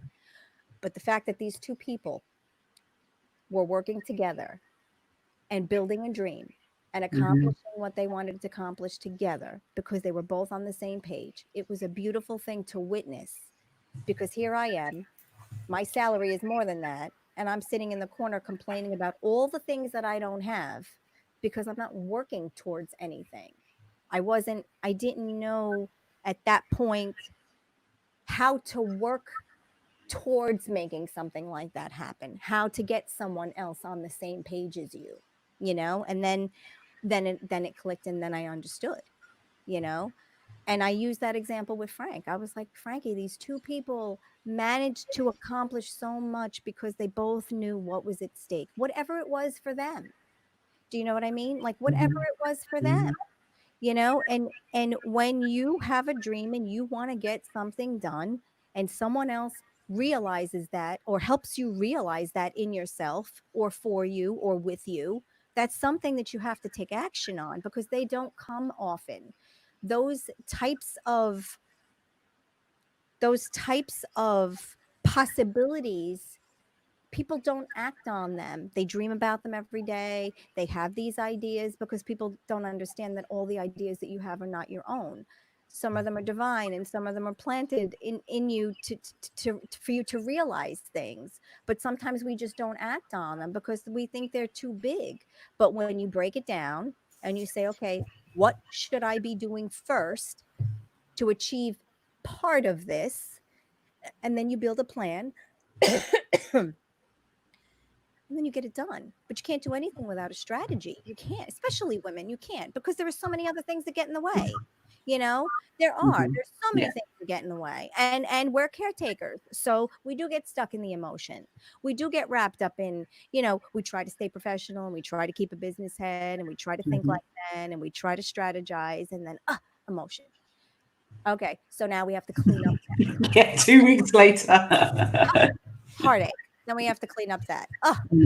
Mm-hmm. Problems. Okay. Yeah. Like my landlady. Okay. My landlady is going to be 100 years old in November. And Frank and I love her. So, and she's a tough woman. She doesn't ask for help. She doesn't want help. I mean, I bought her dish towels when I moved in. They were $2.99 at the Christmas tree shop. It was a set of dish towels. She yelled at me for these dish towels, that I wanted to strangle her with the dish towel. For $2.99, you're giving me a heart attack. Just take the dish towel and say thank you. Okay. Mm-hmm. Now I've gotten her to the point she needed house dresses. Paula, could you look in your magazines and order 2 house dresses? So I said, okay. So we ordered the house dresses for her. She got them. So this time it was slips. She wanted 2 half slips. Could you look in those magazines? I ordered them at Amazon, but she thinks it's a magazine. Could you order 2 slips for me? I need 2 half slips for my house dresses. Okay, Mary, I ordered her the 2 slips. So she came back to say thank you. They were beautiful. So I said, anything else you need, Mary, just let me know. Just give me time so that I can get it for you. And now she understands that it's okay to receive help too. Okay, because this is ridiculous. You're going Mm. to be 100 years old and not going to ask for help. Yeah, right. Pull out the garbage pail, please. I don't want your arm to break off while you're trying to pull the garbage pail out. You know, but this is women. I mean, she's tough. She never asked for help, didn't need any help, and now she's almost 100 years old. She still doesn't want the help. And it's like, but you're going to get the help whether you like it or not. So you're either going to take it reluctantly, and I'm going to give you the help anyway, or you're just going to say thank you for the help, because you're getting it one way or another. And that's what we do. We do what we do, whether you like it or not, because it's for your own interest. And that's the way it is. Right, Yeah. right or wrong. Yeah. Yeah. I love that. It really just opens up, you know, having an idea, and that could be applied to anything, whatever that idea expression is, the thought, whatever that is. Have a plan. How am I going to achieve that? And then suddenly, just even from making that choice, Yes. oh, right, okay. Oh my goodness. Yeah. Wow, Yeah. wow. And Because suddenly you're there. yes, because the universe wants to guide you in the right direction. So listen. Listen. And I'm only saying this because there were so many times I didn't listen. I didn't listen. When I was at corporate, I was promoted a few times, and I was eager to be promoted more. And I thought, and this is just my story, I'm sharing it. Full transparency was the way to go. So now I shot myself in the foot twice for 2 promotions, because I thought if I played by the rules and I had full transparency and all of the players knew my cards were on the table, that this would be the best thing for me. I didn't realize I was playing by a completely different set of rules. And it was a mean girls club and a big guys, and a big boys club. And if you weren't fitting in and you weren't part of the club, you weren't going to get anywhere. And that's when I realized I didn't like playing that game anymore, because it was Hmm. making me be a person I didn't want to be. Hmm. And when they say if it's too hot, get out of the kitchen, it's not that it got too hot and I couldn't handle it. I didn't like what I was seeing. I didn't like what I was a part of. I didn't like Hmm. what it was becoming. I didn't like who I was becoming, because when you're tired and you're working all the time, there's nothing left for anybody else. And when you're trying to share a life with someone, you have to have something left. So, and it's like I said before, either your employer is disappointed or your kid is disappointed. You know Hmm. what I mean? It's one or the other, because you can't make both people happy. And then I said, I Exactly. just don't want to do this anymore. This is going to kill me. And it was funny because I had been trying to lose weight. I couldn't lose weight. Once I stopped working, I was able to lose weight. I consistently lose weight every year. This has never happened to me in my life. Okay. Because that stressor isn't there. Um, Yes. the things that I thought I needed and were important aren't there. I'm not keeping up with the Joneses, okay, who has the nicest briefcase and set of shoes and, the nicest coat. And, I mean, these are just stupid little examples, but you're always keeping up. You're always keeping up with someone because it's a mean girl club, and I'm saying it. And if people don't like it, I'm sorry. But if you It's work in true. environments, you know it. It's a mean girls club, and if you're Yeah. not in this club, you're not getting anywhere. Yes. And you either play the game or you don't. And I said, no, I don't want to play this game. I don't. And then I left my career. I took almost a year off for my health, for the cerebral palsy. And then I said, oh my God, I have to go back to work. I can't not work. I have to go back to work. And I went back to the moving company. So I left, I didn't go back to another corporate job. I Mm. was making I was making almost half of what I was making, but I wasn't doing it for the money. I was just doing it so that I had a job, because I wanted to go to a job. And then that wore me down. And then I said, no, this is going to kill me. I'm going to have a heart attack. I'm going to have, or a stroke. Hmm. I'm going to take a hit with my condition. I'm not going to be able to recover from it. This is not worth it. And then I needed to look at my life and where the money in my life was going and what the money was being spent on. And I said, I'm spending it on doctors and antidepressants and trying to lose weight, and none of this is happening because my environment is the one that's making me sick. Yes. So I changed that, and I changed everything. I've I've I've never felt so clear in my mind as I have since I've stopped working. I've never been able to make such reasonable choices because I'm not motivated by the next thing I need to get or do or go. I mean, I lived a good life. I was going on vacation a couple of times a year. I had just bought a house. I mean, I was, and I was proud of myself because I did this all on my own. No one helped Hmm. me. No one gave it to me. No man bought it for me. Do you know what I mean? Like, I I do know what you did this mean. myself. I did it. And it meant so much to me because I did it myself. And I said, no one, I did this all on my own. Like, I can reap the rewards of this because I did this for me. I did it. No one helped. No one stepped in and helped with this. Yeah. So when I gave it up, it was very difficult because I felt like I threw away in the beginning everything that I Right. worked my whole life for. I see. But I didn't, because I ended up saving my life. I ended up saving my life because my health was compromised. Hmm.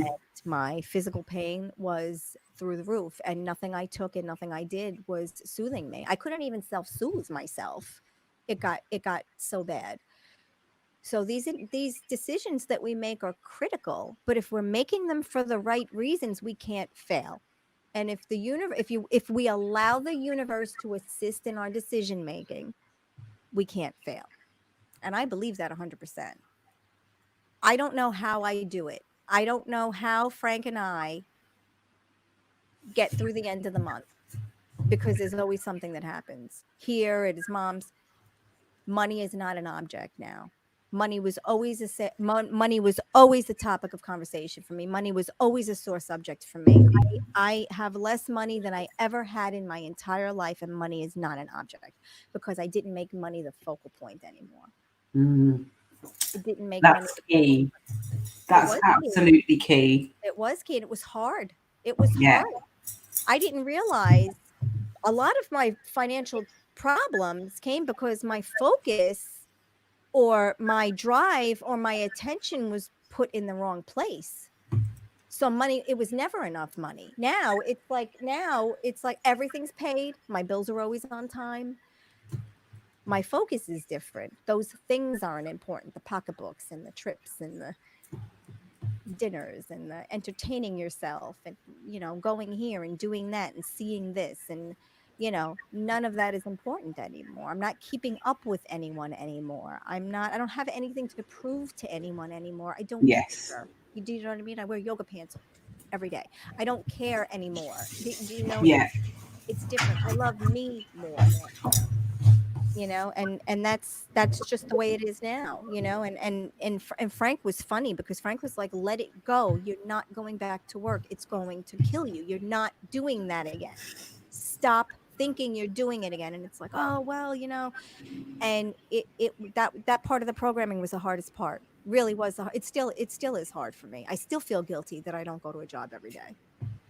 I remember that feeling because it is such a huge ingrained work ethic. Yeah, I it's used to hard. feel bad even phoning in sick. Yeah, me too. Oh, well, we used to work from home because we Mm. had unlimited sick days. But Mhm. you Wow. don't Wow. use that because Yeah, unlimited means, one. yeah, you're going to be working from home. You're taking your Mm. laptop, and instead of coughing in the office, you're going to be coughing in your house and working and then sleeping and then getting up and working again. Mhm. So, yeah, so it was and a lot of people thought I was selfish in the beginning for not working. How could you do that? How could you not work? How are you going to live? I'll worry about how I'm going to live. Are you going to write me a check? Are you going to write me a check for my rent at the end of the month? Are you writing me Exactly a check that. for a grocery bill at the end of the month? Why are you worried about how I'm going to live? Exactly. You just want to criticize, and you just want to say what you want to say about how I'm going to live. Yes. You know, But I think when you're doing what you're supposed to be doing, the universe guides you in every direction, and I truly believe that. Mm. And I know you feel that way because I know Mm. you're guided. I know you're guided. You're divinely guided. I know that too. You're Thank divinely you. guided. I am instructed. I'm sort of eating a bit of a banana. I know it's just a No, bit of a it's faux okay. No, I pas have my coffee on here too. air, but No, I it's just fine. No. suddenly I'm doing this cleanse, and Oh, I'm on day really? 14, Mm-hmm. and I'm I need to eat. What I want is a burger. Oh, of course. Yeah. Well, But I've got the fruit. banana will do. Yeah. Yeah. I told Frank the other night I wanted McDonald's so bad. Now, I haven't Mm, eaten fast food in I think 3 or 4 years. The last time I ate fast food, and the time before that had to be like 2 years. And the other night I was like, Frank, I want McDonald's, or I want White Cat. I want fast food. And he was like, okay, keep thinking about it because you're not eating it. You know what's going to happen to you if you eat it. You're going to get sick for a few days because you haven't had anything like that in your system. And I'm like, I know, but I want it. And it was like it was like I had like a little breakdown, and I threw like a little tantrum. And then I'm like, what are you craving? You must be craving sugar or salt or something that's pushing you towards fast food because you know you can't eat that. You know mm. what's going to happen to you if you eat it. You're going to be sick for days. And I threw a tantrum for about 45 minutes. And then I self-soothed myself. And then I said, okay, I feel better now. He goes, okay, good. Because you weren't going to eat it anyway. I was going to let you eat it. And it's like, you could just lie to me sometimes, Frank, and say, yeah, we're going to get it. And then just not go. But it was like, no, you're not going to eat it. And it was like, the more he said no, the more I wanted it. But I knew, like we hear the ice cream truck because it's the summertime now. Mm, mm, mm.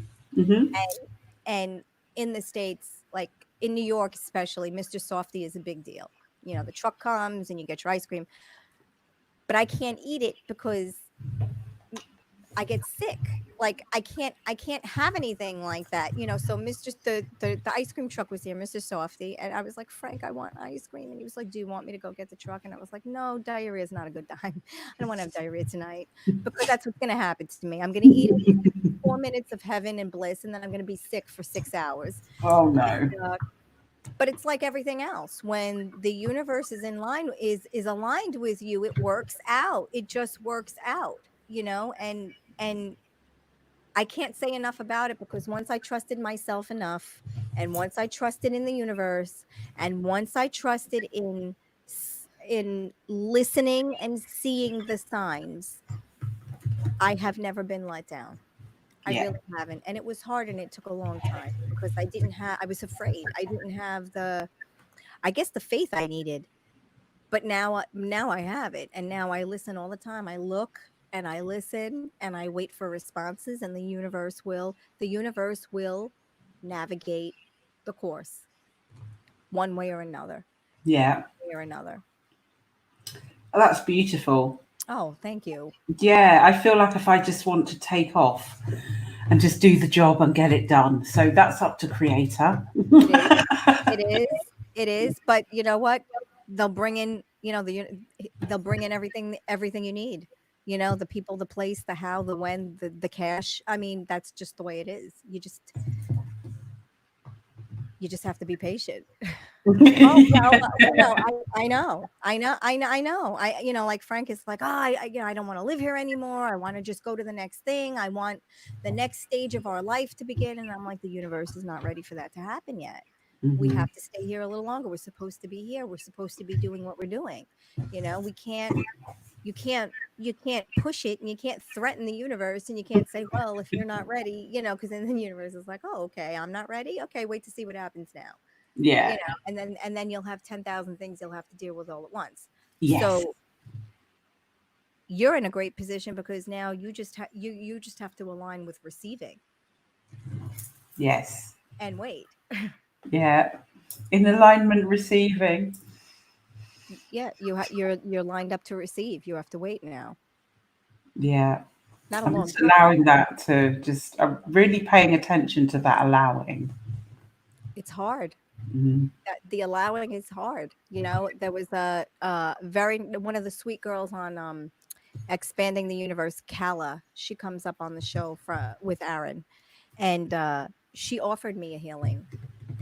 Uh, I think a month ago, but we were missing one of the cats, and I was not in the receiving mode, and I did not want to receive her healing if I wasn't in the receiving mode for the healing, because Hmm.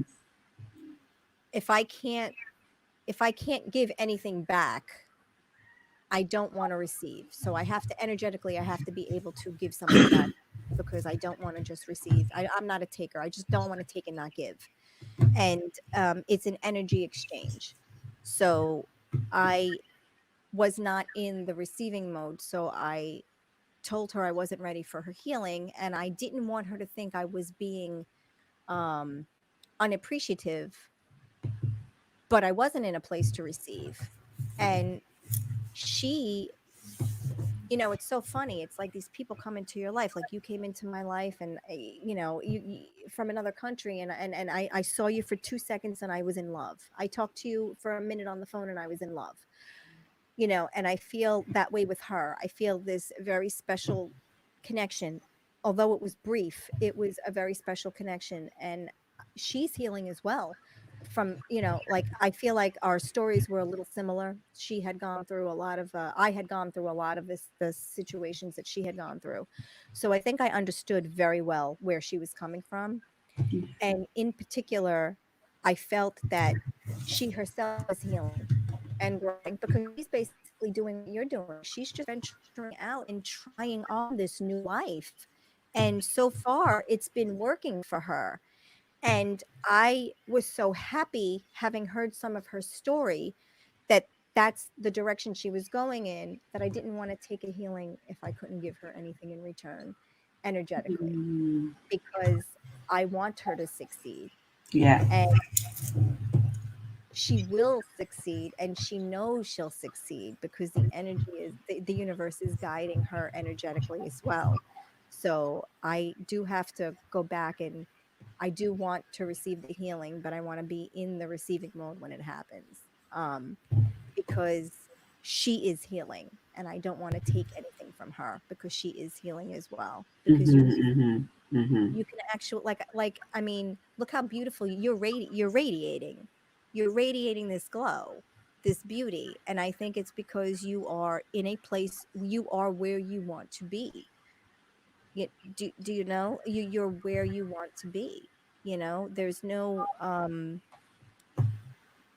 I don't see, there's just this lovely energy around you, and coming off of you, because you are in a place, it may be hard, and it may be lonely at times, and it may be frustrating, but you're doing what you're supposed to be doing, and that's beautiful. I have to kind of Thank figure you. that out. I have to figure out,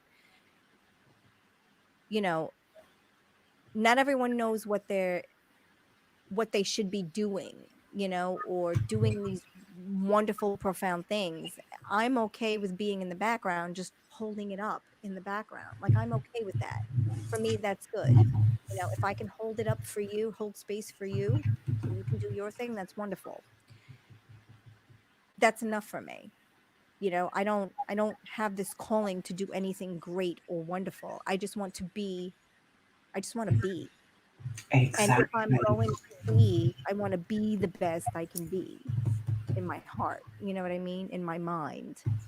I just want to be. I want to exist. And I want to hold space for those who want to do. Like Frank. Frank is doing something he dreamed about doing. And I provide an opportunity for him to do that.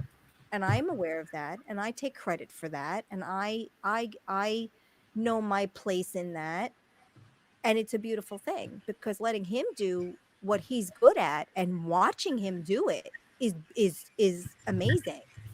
And he'll say to me, "Oh, you're always in the background, and you want your anonymity, you don't want anyone to know what you do, and you want me to tell stories about the things you do for me." And it's like, because it's not relevant. It's just, I know I can be, and whatever you need, I know I can do. I inherently, I know. So let me do what I do in the background, and you do what you do in the foreground, and then we come together after. And but you're That's not it. one of those people, you're supposed to be in the foreground. You're supposed to be in the center. You're supposed to be doing what you're doing. You have to do that. You have to uplift the world. You're part of the world. You have to uplift these women. These women need to know that they can come somewhere and get relief from something. These women need to know that they can be supported and they don't have to, you don't have to make another woman feel bad so you can feel better. We can uplift each other. You know, your story, because it's worse than mine or more tearful than mine, doesn't mean it's a bigger story. It's just as important as my story. It's where it fits in your world. But women need to know they can be supported by other women and not be brought down, you know, and keep the emotional out of it. Yes, it's they're emotional healings, they're spiritual healings, but you're going there to get better. You're going Yes. there to get better from something. So align yourself with that. And these women do need a place to be uplifted. And that's what you're bringing. That's what you're providing. And then you are going to have this beautiful network of you don't even, I can see, you don't even see it yet. I mean, I think you do see it, but you don't even see it yet. It's going to be beautiful. And once, see, you're building momentum, and you've been building momentum since you've settled in. That momentum can't be stopped. It's like a Mm. bowling ball. That momentum can't be stopped. There's no way it can be stopped. It may not be going in the direction you want it to be going right now, but that momentum does not slow down. You know, this is when the people are going to be coming in and they have to be vetted because you don't know. Everyone's story is not your story, you know? And being good at business is being in business with people that don't share the same views that you share, but the goal is the same. Frank and I Yes. have very different views on things. And he's like, "How could you believe that when I had this experience?" It's like, "Yeah, he came into the room and talked to you. He didn't talk to me. I don't believe that. I believe this is how it is, you know, but we can't argue logistics. We both got something out of it. The being was in the room. It did happen. I took away a different message than you did. That's okay, you know, and that sounds odd as it is, but this is what's going to happen because these women need a place to come to be uplifted, because women need to be fixed, because the more women you can fix, the more they can uplift each other. Okay. And then Exactly. their children can learn, their daughters can learn. You don't have to be unhappy. You don't have to be, you don't have to live a life you think you have to live because you're a woman. Things are different. Things are very different. If you don't decide to have a child, you're not a bad person. You know, if you don't decide to do things the way people have done them for years, you're not crazy. Things will work out. You know, I mean, you know, we'll talk about going to college, their kids going to college after, and you know, you spend $200,000 on college, and they get a job and they're making $42,000 a year. Okay, you know, how is that going to help you? You need more money than that. You need to pay that college debt. Do you know what I mean? You also need to know Mm. how to be a kind person, because there is nowhere in business that people will teach you how to be kind. You know, Exactly. you need to realize That that, is key. yeah, Mm. yes, you can uplift and you could collaborate without stepping on someone. Exactly. Kindness is a weakness in the old paradigm. It really is. And Mm. it's my, I get stuck in the trap all the time. Kindness is a, people see kindness as a weakness because I feed a Mhm. stray cat. You're going to take advantage of me? No, I'm very savvy. You will not take advantage of me. And if you think you are, it's because I'm allowing it. You know, women are also very different than men. Women will allow these things to happen Mhm. for the greater good, but don't Yeah. yield. Okay, so you know, Yeah. but this has to happen for you. I mean, these women need a place to go to be uplifted. They need to learn how to uplift each other, because we have to stop with the bringing a sister down. And I mean that. Yes. You know, you don't Yes. have to It's climb on my true. back to get ahead. You can help me, and if you don't know how to help me, then just get out of the way and wish me well. That's it. Yeah, Tell that's me simple. why my plan is not going to work, because then there are these people out there that would rather be wrong and just tell you why your plan will not work, instead Yes. of saying, okay, well, you know what, You're an independent woman. If you live this long and you've accomplished this much in your life, have at it. No, there are people that are just put in our lives just to tell us what we can't do. Why do I Yeah, wanna hear? implant. I don't wanna Mhm. hear why I can't do it. I didn't ask you for 10 reasons why I can't do this. That wasn't even part of the conversation, but now you made it your business to tell me why you think I can't live this way, or why I can't do that, or why this business won't work, or, why my modality is not superior, and it doesn't work like, it doesn't work that way, like, s how can you be hurt uplifting? This is what I don't understand. You know what I mean? I mean, it's gonna benefit everyone because everything you do energetically is coming back. It's a circle. It always comes back. It always comes back. It builds momentum. Do you know? I mean, this is what I don't understand. But this is beautiful. I can't wait until I just can't wait until you work out more of the kinks. I really can't. Yeah, yeah. I mean, the other aspect is the education aspect for younger women that don't might not necessarily go to school, Right. have to leave school at 14 or Absolutely. 16, don't go to university.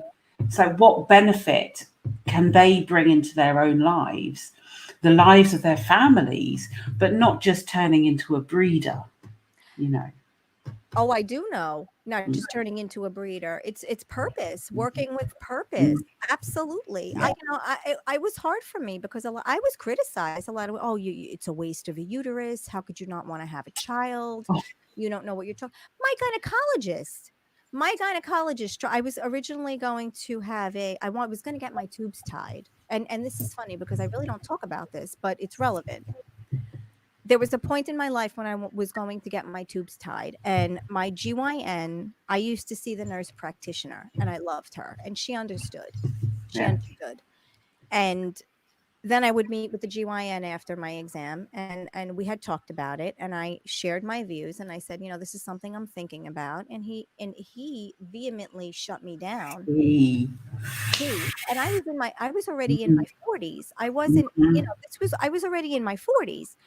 And he shut me down. He was like, "Absolutely not. How could you do that? What if you meet a nice man?" I said, "What if I meet a nice man? I'm already divorced. What if I didn't meet a nice man?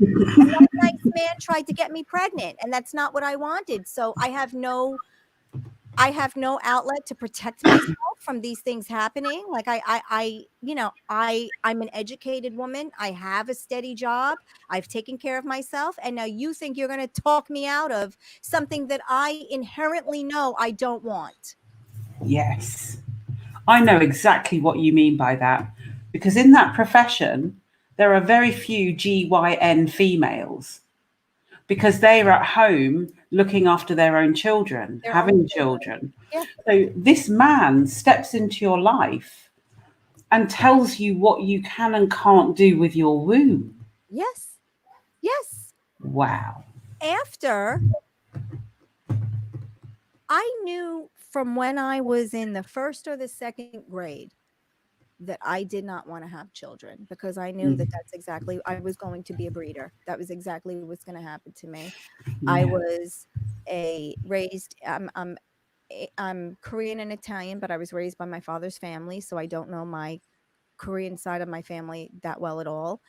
And I was raised in the Bronx in a very Italian neighborhood, and you got married after high school, and you had kids, and you got a house, and you had a backyard, and you had picnics, and you know my life was set up to go that way. I could have very easily gotten married out of high school, had a couple of kids, had someone take care of me, because men were still doing that at that time. Women didn't work. It was like the last of, women who graduated high school and didn't have to go to college if they didn't want to, because there were still men willing to take care of them. And I knew I didn't want that. I wanted to I wanted to make the rules in my own life. I didn't want to have a baby at 18 or 19 and, you Yeah. know, have a grandchild, in my early 50s, and and then just be basically a caretaker. I ended up being a caretaker anyway, so the universe gave me exactly what I what I didn't want. But I did have the fortitude to know what I didn't want and to stick to it, because it was pushed down my throat at every stop and Mhm. turn. Yeah. And I had to be strong enough to say that's not what I wanted. I had to be strong enough to say, no, that's not what you're going to choose for my body, because I could have very easily just been sucked up in all of that, and then I would have never had my own identity, because I would have always been taking care of someone else, always. Because I feel that way sometimes now. I get lost sometimes. There are very few times, but there are times when I get lost in the routine, and I feel like I am just here to feed and serve cats and to cook dinners for Frankie, and I get caught up in it and lost in it, and then I pull myself out and I say, "No, I'm more than this. I'm not put here for this. I am not the waitress, I am not the cook. I am not a clean, like, I am more than that." And I have to snap back out of it and say, no, my life is meant for more than this. I'm here to raise your consciousness.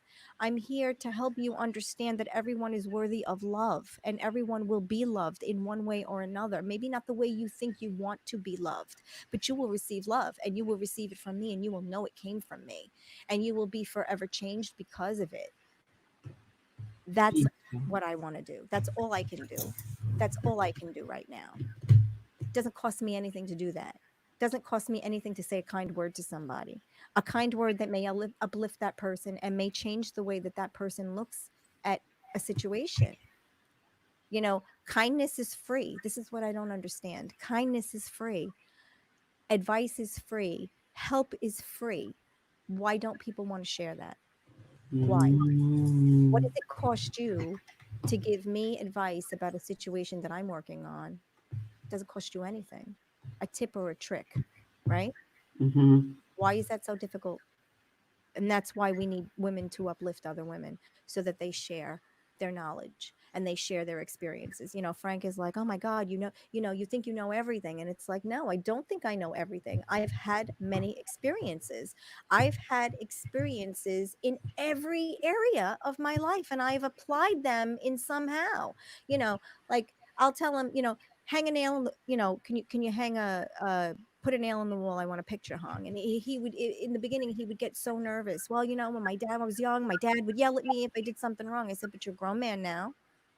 And if you do it wrong, we'll take it out and we'll do it again. And no one's going to, the property brothers aren't coming and critiquing your work. No one cares if it's crooked. I just want to be able to hang my keys. Like, take the pressure off yourself. People make mistakes. And again, that's just an example. But if you make a mistake in your life, you just stop where you are and you start over. And I don't think people realize, like, it doesn't matter. No one's looking. Mhm. You make a Mhm. mistake, you stumble, you fall, you pick yourself up from where you are and you start over. In business, things don't happen the way you want them to happen. Um, Contracts are not honored the way they should be. Promises are not kept. That's just life. That's just the way it is. We rebound from that. And when we are as open as we can energetically, what we need comes. And we have to believe that. You have to have faith that that's how it will be. That's just beautiful. I was just rechecking and having a moment of Oh, faith. Angela, do you still have faith? Yes, you do. you have faith. Of course you have faith. I could see it. But I have to check. Oh, oh, one of the stray cats is here to eat. He'll have to wait. Um, Is it a new one? yeah, this is a new one. This was the cat I was feeding for a couple of days. I thought it was the cat we had, but it was a completely different cat. He looks just like that cat. And then I was like, okay, well, there's food. So now he's Yeah, might as well. yeah, so now he's one of our regulars. So I mean, but it's fine. He'll wait in the yard until I feed him. But yeah, you have no choice. You have to keep doing what you're doing. Yeah, yeah. There's no stopping now. No, no No stopping now. stopping. Too much momentum. Too much momentum. Exactly. I wonder what would happen if you fell off momentum. You just pick up again. You just start again. You Yeah. just start again. Frank, I've had some really hard days here. Really Mm. energetically low, really hard days. Mm-hmm. And where for a day or two or sometimes 3, I am not productive. I don't get anything done. I just get basically the day-to-day responsibilities done. And I used to beat myself up about it. I used to be very hard on myself in the beginning. Like, what did you do today? What did you get done? Did you do anything that added value? And not every day you can add value to something, and I Mm-hmm. think if you are unrealistic and you think every day you're going to be the best part of society that you can, and every day you're going to add value to the workplace, and every day you're going to uplift and make someone's life more beautiful. It doesn't happen. I mean, you can't do that every day. Sometimes there are just days when nothing gets done. Sometimes there are just days when everything falls apart. Sometimes there are just days when you don't get out of bed, and you have to allow that, and you have to own it. Don't be a victim of it. If I'm not getting out of bed and am not taking a shower until 4 o'clock in the afternoon, that's on me. I own it. I don't blame the universe, and I don't blame the circumstance, and I don't blame the situations. I say, you know what? Today was not a good day. Tomorrow will be better. And I declare that tomorrow will be better, and it will, because I've declared it, because I don't want to wallow in this, but we have those days. You know, I, you know, the Gina, the the whole situation with Gina really hurt my heart.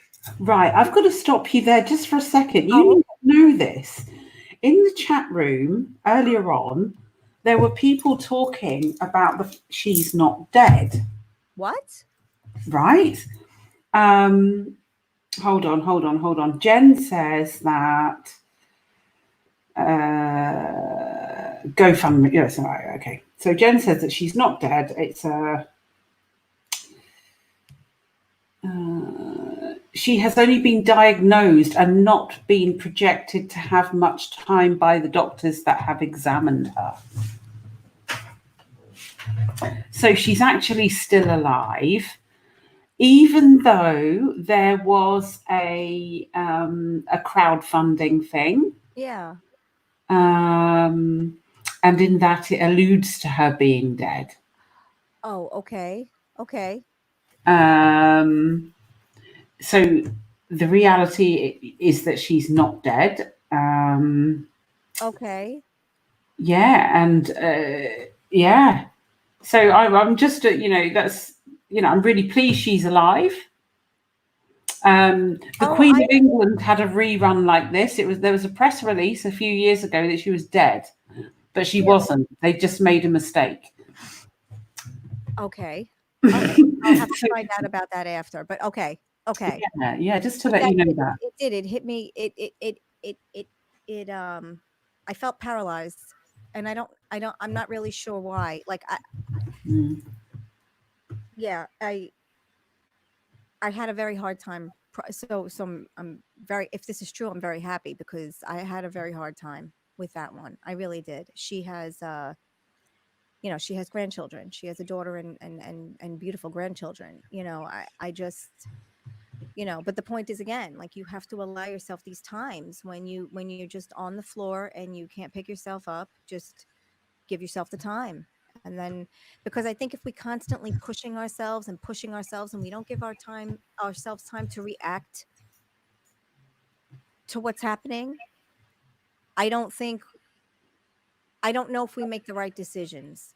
mm, I don't know if we make the right decisions. I think sometimes we just need time to think, and maybe even not to respond, but just to think and decide what the next move should be. Because we have to be careful about the decisions that we make sure that they're correct decisions. Wow, I'm just thrown by this now, because I didn't have the comments on. I just put them on so I could see them. I didn't have them. yeah. So you get the general idea that I do. I do. it's this misconstruing of things. Hello, Aaron. I love you, Angela and Paula. Oh, Frank's there as well. Great conversation, ladies. Love you both. Greetings, fearless family. Sam, Gary in there. Rossio. Hello, Andrew Sly. Yeah, Hello. everyone's every. To just everyone is so Beautiful. supportive. It is. It's beautiful. And I mean, just the I don't have a big, like I said, I don't have a big social media presence. I don't respond to everyone's comments. I don't. And I always feel the love. And I think the people in the Fearless group understand that about me. It's not it's a I'm just I like to stay away I like to stay away from it, but they always send love. Hmm. They get it. They get that I'm not perfect. They get that I'm not a big social person like Aaron's show. Like at 8 o'clock, it's 11 o'clock, it's 11 p.m. here. It's hard. My day starts at 4:45, 5 o'clock in the morning sometimes, not because I want it to, just because it does. So it's hard, but these people understand me and they love me and they send love all the time. And I think just that in itself is a beautiful thing. Just someone to take time out of their day to send you a message to tell you they love you. You know what I mean? Yeah, that is And beautiful.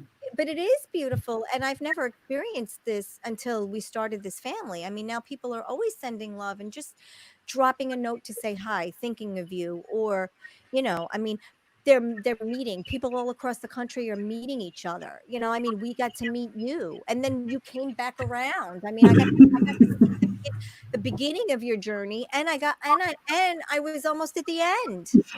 So for me, this was beautiful. I mean, this is more than, when Frank and I just started talking about the idea of having a place where people could come together, we had no idea it was going to be like this. And this is from the heart, one of the most beautiful things I've ever been a part of. I mean, these are people that we don't know, people from different walks of life, different levels of awareness, different tragedies that brought us together, or situations that brought us together. And these people, I feel, and I mean this, if I needed something, and this is funny because I have a family, if I needed something and I asked right now on air, at least four people would say, I have what you need. I can give you what you need. And the beauty in that, I can't even, it's unspeakable that I would never dare say it, because I know that I would get it. There are people in this room right now. If I needed rent money, if I said I can't pay my rent and I need rent money today, I know at least four of these people would write me a check today. And that's a beautiful thing, because people don't do that. Yes. People don't do that for their own family. And this is a group of people that have come together from all over the world, okay? Who would do things for other people that they've never met, that they wouldn't do for their own family. Yeah, That's right. that's a beautiful thing. And that's a Mm. I mean, Mhm. honestly, when you and Aaron came, I wish you could have stayed, but there was no, I mean, Aaron, like I say, I always joke, my apartment is too small for Aaron because he's gigantic. So it's like having a Great Dane in a New York City apartment. You just don't do it. You have to keep him outside, because otherwise we'd have to fold him in half and stick him somewhere. But Oh, he's saying hello to you at the moment. oh, he Oh, is. Oh, that's sweet. Aaron, I love you. But it's it's just a this is a beautiful thing. I mean, I've never been a part of anything like this in my life. And I can't I don't even have words. I'm grateful for all of the people that come together. Every single person adds value. Every single person adds their part of the story. Heart, love, sadness, truth, and candor. People are very candid. People are very eager to share, eager to be vulnerable, and that's rare, because you don't find people that will share vulnerability in front of you.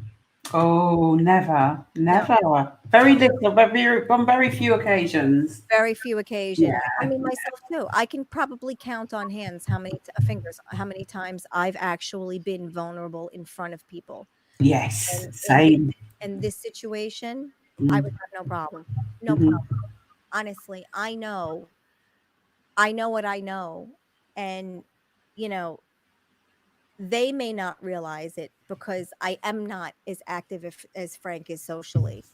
But all of these people that have come together, they all need to know how much I really do love them. And like I fall in love in 2 seconds. Like people laugh at me all the time because I can fall in love in 2 seconds. But I mean it because I don't need to know your story to love you. I just need to see your face. Like that's it. Feel Yeah. your energy, and your energy says it all. And if your energy wants to combine with mine and your energy wants to feel what my energy feels like, go ahead because I know it's worth it. I really do. And I mean that. And this whole thing, just you broadcasting and everyone coming together. I really, I have to say it again. I can't put to words how it touches me, how it really touches me, where people are just people and kind and sweet and ready to share. It doesn't happen. It doesn't happen. And I'm so grateful for this because people need to know they have a place to come where they can be vulnerable and they can be themselves and they can ask the hard questions and they can get the honest answers. That's a beautiful thing. That is a beautiful thing in itself. And I know I sound like whatever it sounds like, but You're beautiful. That's why. oh, thank you. But this is how I feel. I mean, it's these people. The people Mm. without people, you can't do anything. Without Exactly. people sharing a common goal, you can't do it. To get a group of ladies to pick a restaurant for dinner is difficult, and you know this. Getting together with a group of girls and finding a place to go for dinner can be a nightmare. Okay, and here we are. We have people all over the world just coming together just to be kind to one another and be supportive of one another, and that's a beautiful thing. And I have to show appreciation and I have to show gratitude for that because they don't have to do this. None of Yeah. these people have to do this. I don't have to do this. But this is how I choose to live my life. This is what I want to live. This is what I want to live my life doing. I want to be in a receiving mode to receive love. I want to be able to give love. I want to be able to give love to anyone that needs love. And I want to be able to receive love from anyone who wants to give it to me. Any small kindness that you want to share, I want to receive because it doesn't happen often. That's just beautiful. Oh, I'm thank you. there receiving. You got it, mama. You got it. Angela, you have a special place in my heart, and not because of the Mm. healing, and not because just because you do, because you're living your life. When you told me your story, and I listened and I digested it, and I said to myself, "Wow, this is a beautiful thing that you are doing, and you have the support of your kids, which is the most important." Okay, which is the most important because you wanted to be respectful and mindful of what your children thought, which is very important. Okay, because I don't think enough people put importance on what their children really think and feel, how they feel. That to me was a beautiful thing. That to me was a beautiful thing. And doing something you want to do, like, I led by example through, with my nephew. My nephew is going to be 21 now in next month. And we've had very candid conversations, and he said, "I've watched you, Aunt Paulie. I've watched what you've gone through. I've watched it." And I said, "Alex, you can do anything you want to do, and don't ever let anyone tell you you can't. And if they can, it's your job to prove them wrong. It's your job to prove them wrong, and you can be kind. Just be kind. The only thing I ask of you is that you be kind. Don't do that stupid thing that you're thinking of doing, because it is a stupid thing, and that stupid thing may cost you something in the end. So Yes. rethink it." And hearing my sister say, "Wow, I kind of understand now what you're talking about. Things are different for me now." That means a lot to me. you know uh my credibility is important. You don't have to believe what I say. You don't have to believe anything that happens. You don't have to believe any story I tell about what happens in this house, but you have to believe that I love you and I care, because that's Yes. the truth. You don't have to believe any of the crazy stories, but you have to believe in who I say I am, because who I say I am never changes. I've been the same. I will always be the same. You need it. I have it. You can have it. Exactly. And that's how these people are. They all feel the same way. If they can give it, they'll give it, and It's they'll just give it kindly. beautiful. It is. It is. And that's how business should be. Oh, You want to, please. but that is, you want to make money. I want to make money. You have an idea. I can facilitate that idea. That should be enough. Yeah, That should be enough. You know what you want to do. I can help you get there. That's enough for me. yeah, You yeah. know, Can we have a win-win situation exactly. without there being all this discord and competition And and drama. hierarchy? There's Oh, there's no room for it. There's no room for it. We just need to heal. So someone please set this lady up so she could just heal. Like, you just want to heal people. You just want to heal people. You have an idea. Like, I don't. This is what I don't understand. Why is it so difficult? You know, let me do what I'm good at, whatever that is. Let me do what I'm. Give me a place to do what I'm good at, and I yeah, will give you a place to do what you're good at. Do you know what I mean? If you can write a check, write a check. Okay, I'll take care of the rest. Do you understand that? That's as easy as that should be. I'll make that's money, you'll make money, we'll make money, things go on. That's all it is. exactly. It's literally that simple. But it should be that simple. It should be. It should be. And that's why I'm glad that you're out there. People know what's going on. People know what's going on with you. So they'll know what you need, and you have to say what you need. Yeah. Like we were telling a story before about the stove, on our show about the stove. It ended up, I think I cleaned it and I wet something, and that's why the stove didn't work because I was a fanatic cleaning it. Um, but I had to preface the story with, please, I don't need a stove. Don't send us money for a stove. Like, every time I tell a story, these people are so kind. They want to they want to fix your problems. I'm Hmm. just telling a story. But the fact that people have the ability to do that and want to do that and want to share, I think that's a beautiful thing. And I don't want to discourage that, but that's a beautiful thing. But that's how kind these people are, that I had to preface a story with, I don't need a stove. Don't send me money for like, even when we tell a Hmm. story about a cat, I'm just telling a story. I don't need money for cat food. Like, because these people are so kind, they'll do that. Hmm. If I was a different person, but that's not who I am. I want you to listen to me because you think I'm adding value to your life. I want you to listen to me because you're believing in something that I'm saying to you, not because I want you to, PayPal me. That has nothing to do with it. But if you're in a position to do something, do it. Do you know what I mean? Like, I would fund you completely if I could, but I can't buy underwear sometimes if I don't, I mean, and the funny thing is, I don't even care that I can't.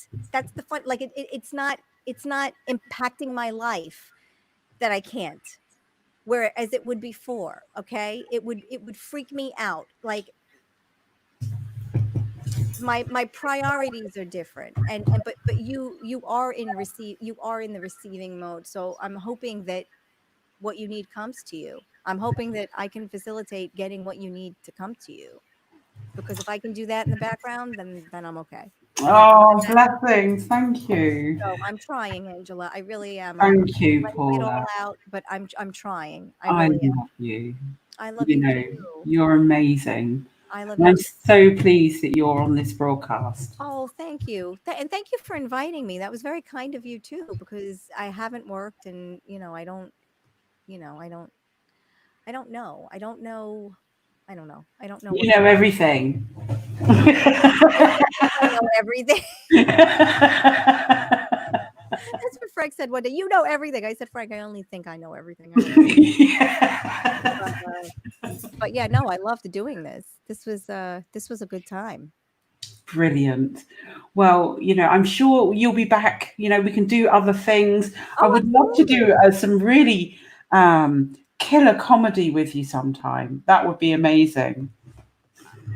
You just let me know. My life is a comedy. I think Frank says Frank makes fun of me because I'm so funny all the time. And I said, you don't understand. There was a lot of tragedy there. There's a lot of there was a lot there was a lot of material to pull from. So, you know, Tragedy. But there really was, and that's what makes these things funny. Like, he laughs at me, but like, he doesn't understand, like, I really have had so many experiences, like, even when I tell him, like, cooking something, right?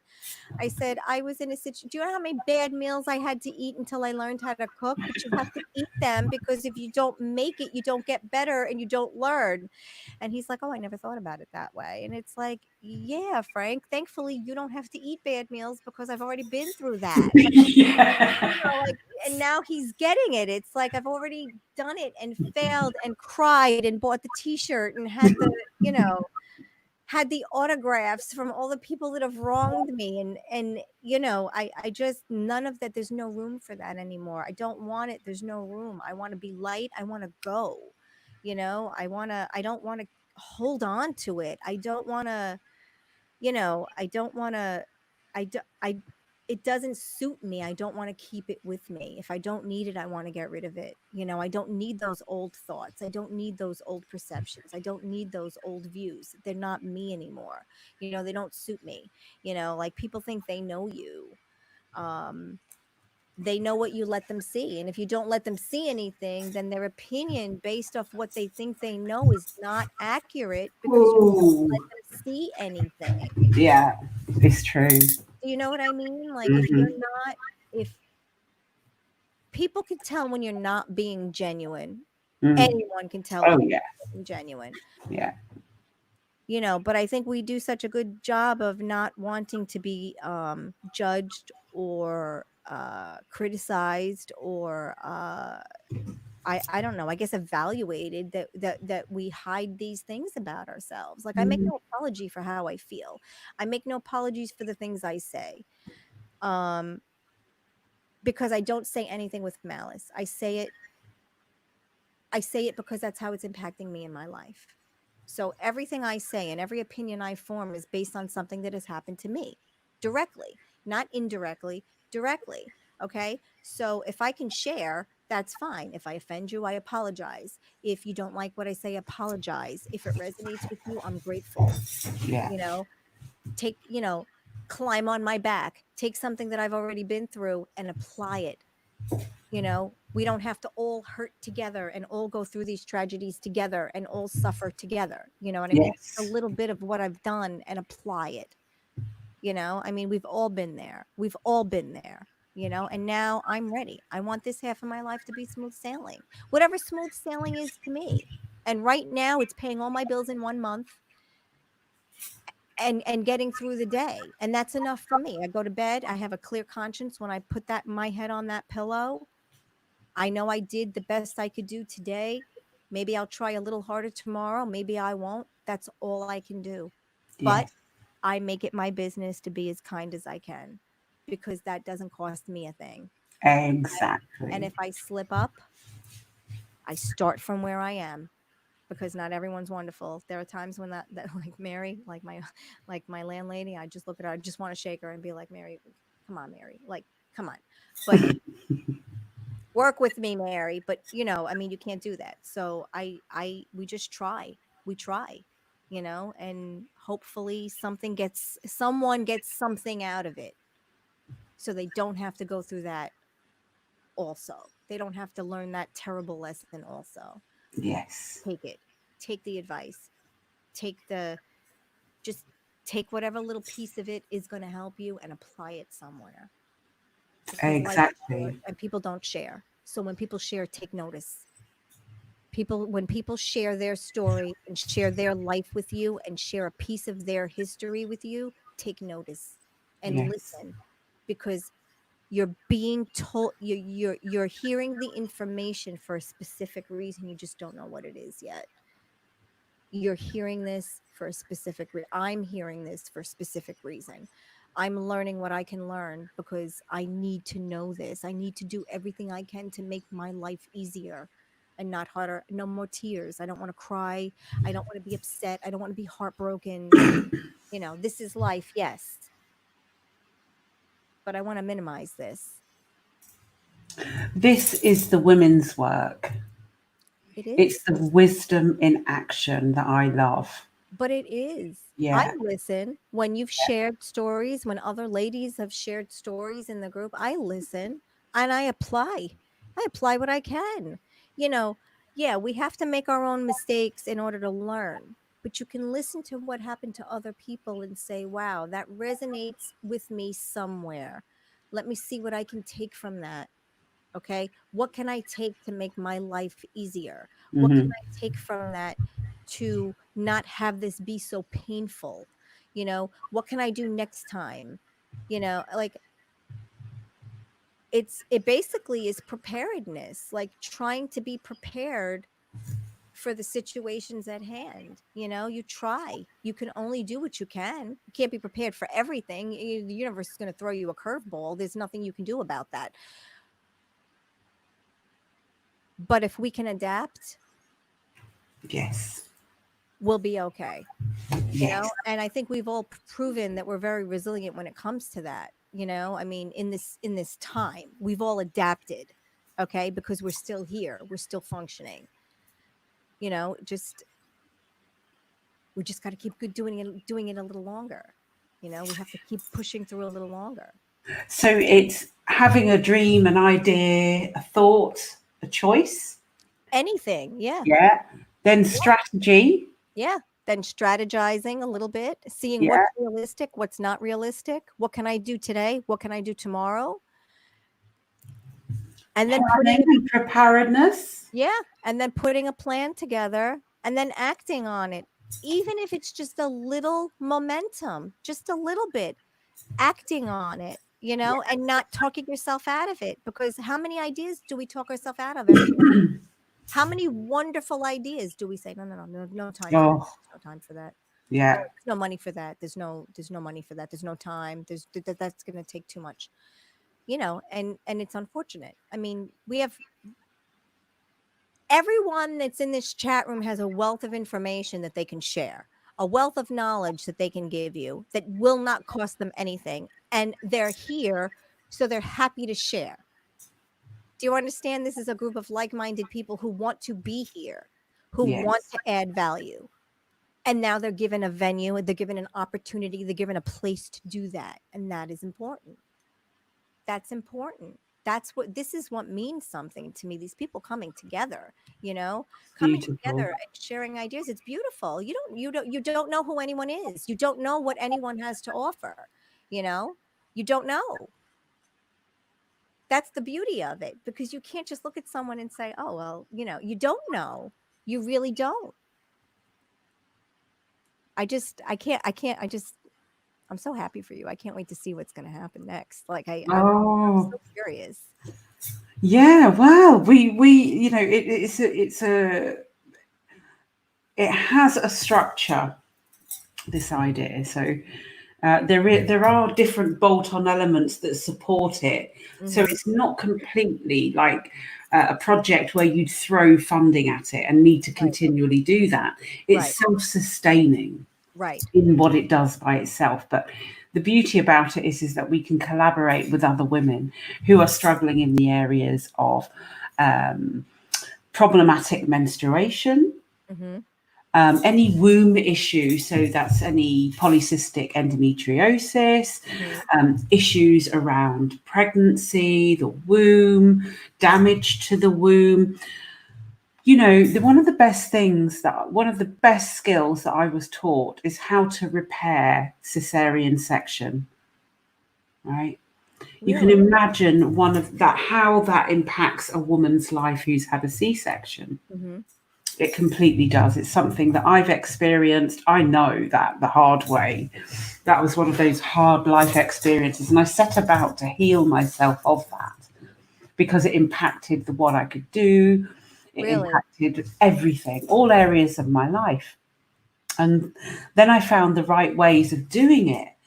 And, the more I investigated that area and healed that area as a woman, I just realized, well, all of us women have had this damage to our wombs, whether it's medical trauma, whether it's abuse trauma, whether it's just functional, our wombs transmute energy. Oh, Are I we believe just there? that.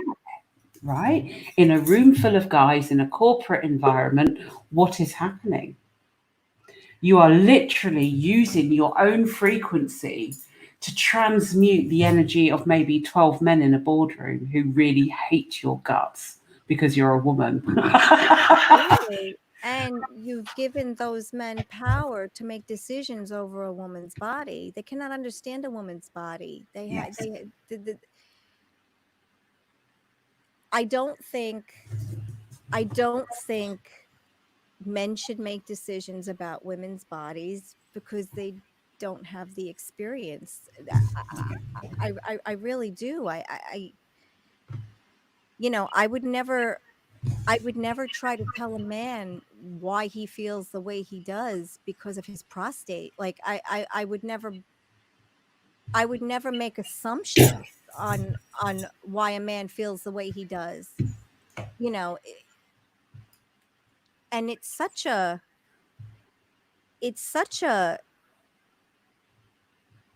the womb means so many different things in so many different cultures and so many different parts of the world. It's the essence of who you are as a woman. It's the center of your womanhood, whether you choose to use your uterus or not. Everything is derived from that sacred space. So having a man make decisions about that, you're putting your fate and you're putting your life into someone else's some you're putting your life and your faith into someone else's hands who does not have an understanding of what that is capable of managing. It's not just the uterus, it's not just a functioning part of your body, it's life springs from there. Men cannot create life the way Yes. women can. It's just something that were not they're not able to do. There are decisions that should not be made, that there are things that should not even be discussed, I feel. And I mean that. Like I know how blunt that sounds, but it's just not a physical part of the body that can be examined. It's the core of who we are. Yes. It's the source of where all of the trauma and love and hurt is stored for centuries, not just one lifetime, several Exactly. lifetimes. So if you throw in an additional maybe 7 or 8 chastity belts from about 500 years ago, right, you can see how a woman's hips Yes. can begin to malform, they're Yes. misshapen Yes. because of the heavy imprint, they've got back trouble, heart, hips, and womb. Every time with a woman, heart, hips, womb. You cleared it for me. You cleared some stuff for me too. You cleared some stuff for me. I thought I was having issues, woman's issues, as a result of this lifetime.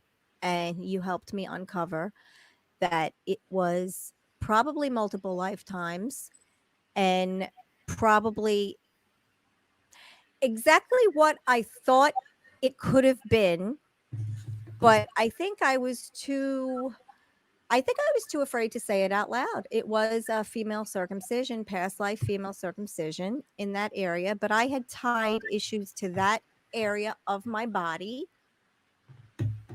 to very earthly experiences that I had in this life, which after working it through with you, after the healing with you, I realized it could never have been because that issue was so compounded that it had to have been time, contracts, uh, abuse, or not even abuse, just lack of male understanding in Yeah, that area. Like yeah, when women have babies and they go through postpartum or they go through emotional roller coaster up and down, that's really still not even understood with other women.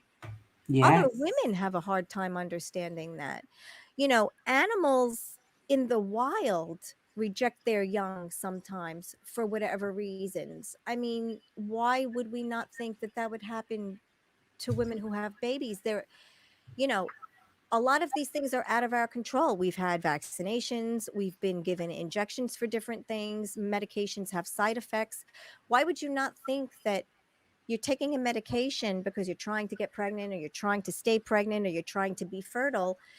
So you're taking a medication that is impacting the most vital part of your body, and you're not understanding that the side effects could be extremely impactful of that.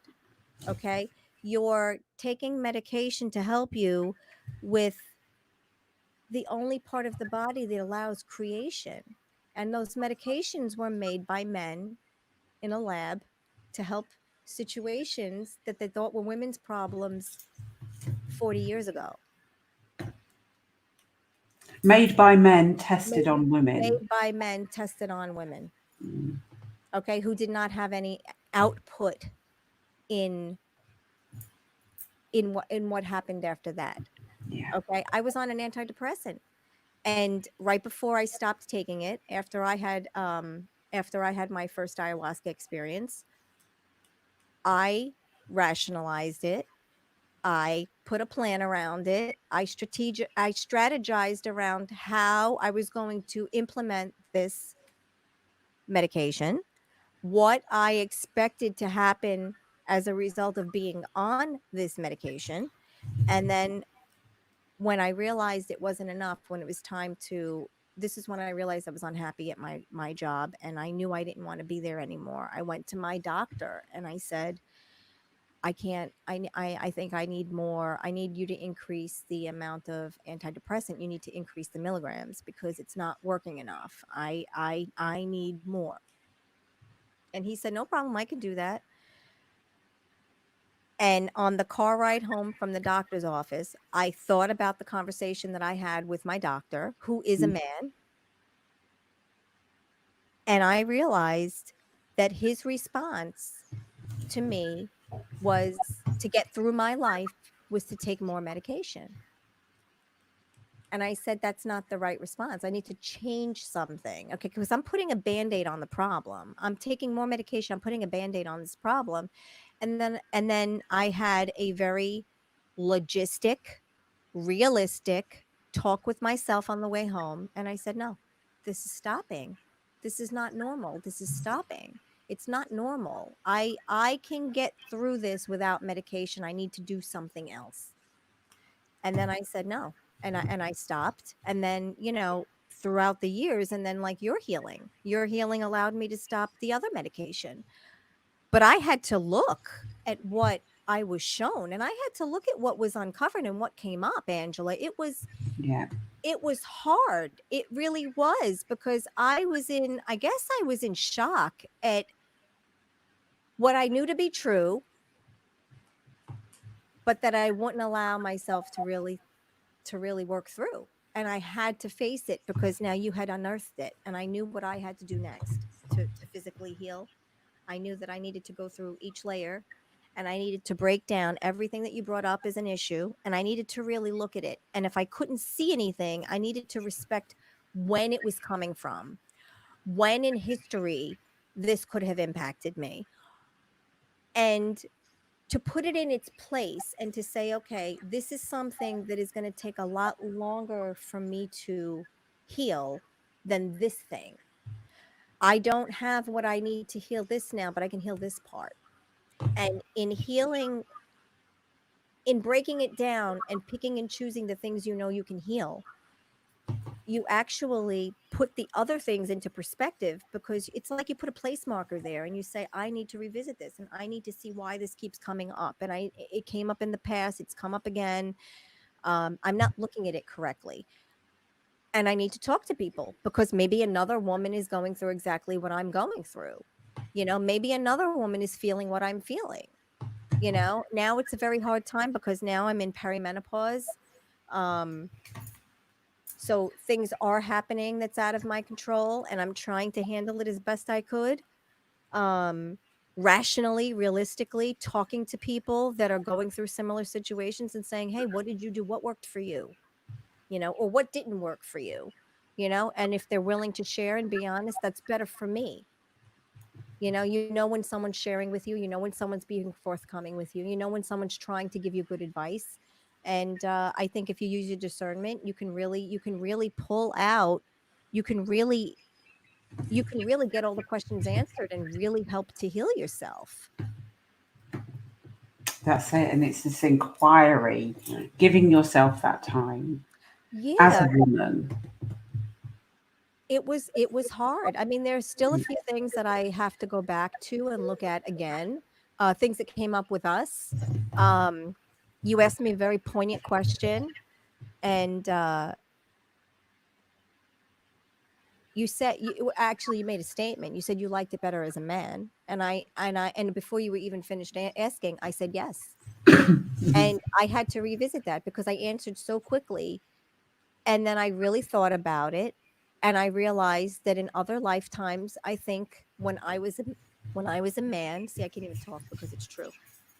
I knew life was easier to get through Yeah. just because the red tape was easier. Okay. Less questions, less explaining, less justifying because I already was a man. A yes or no will do.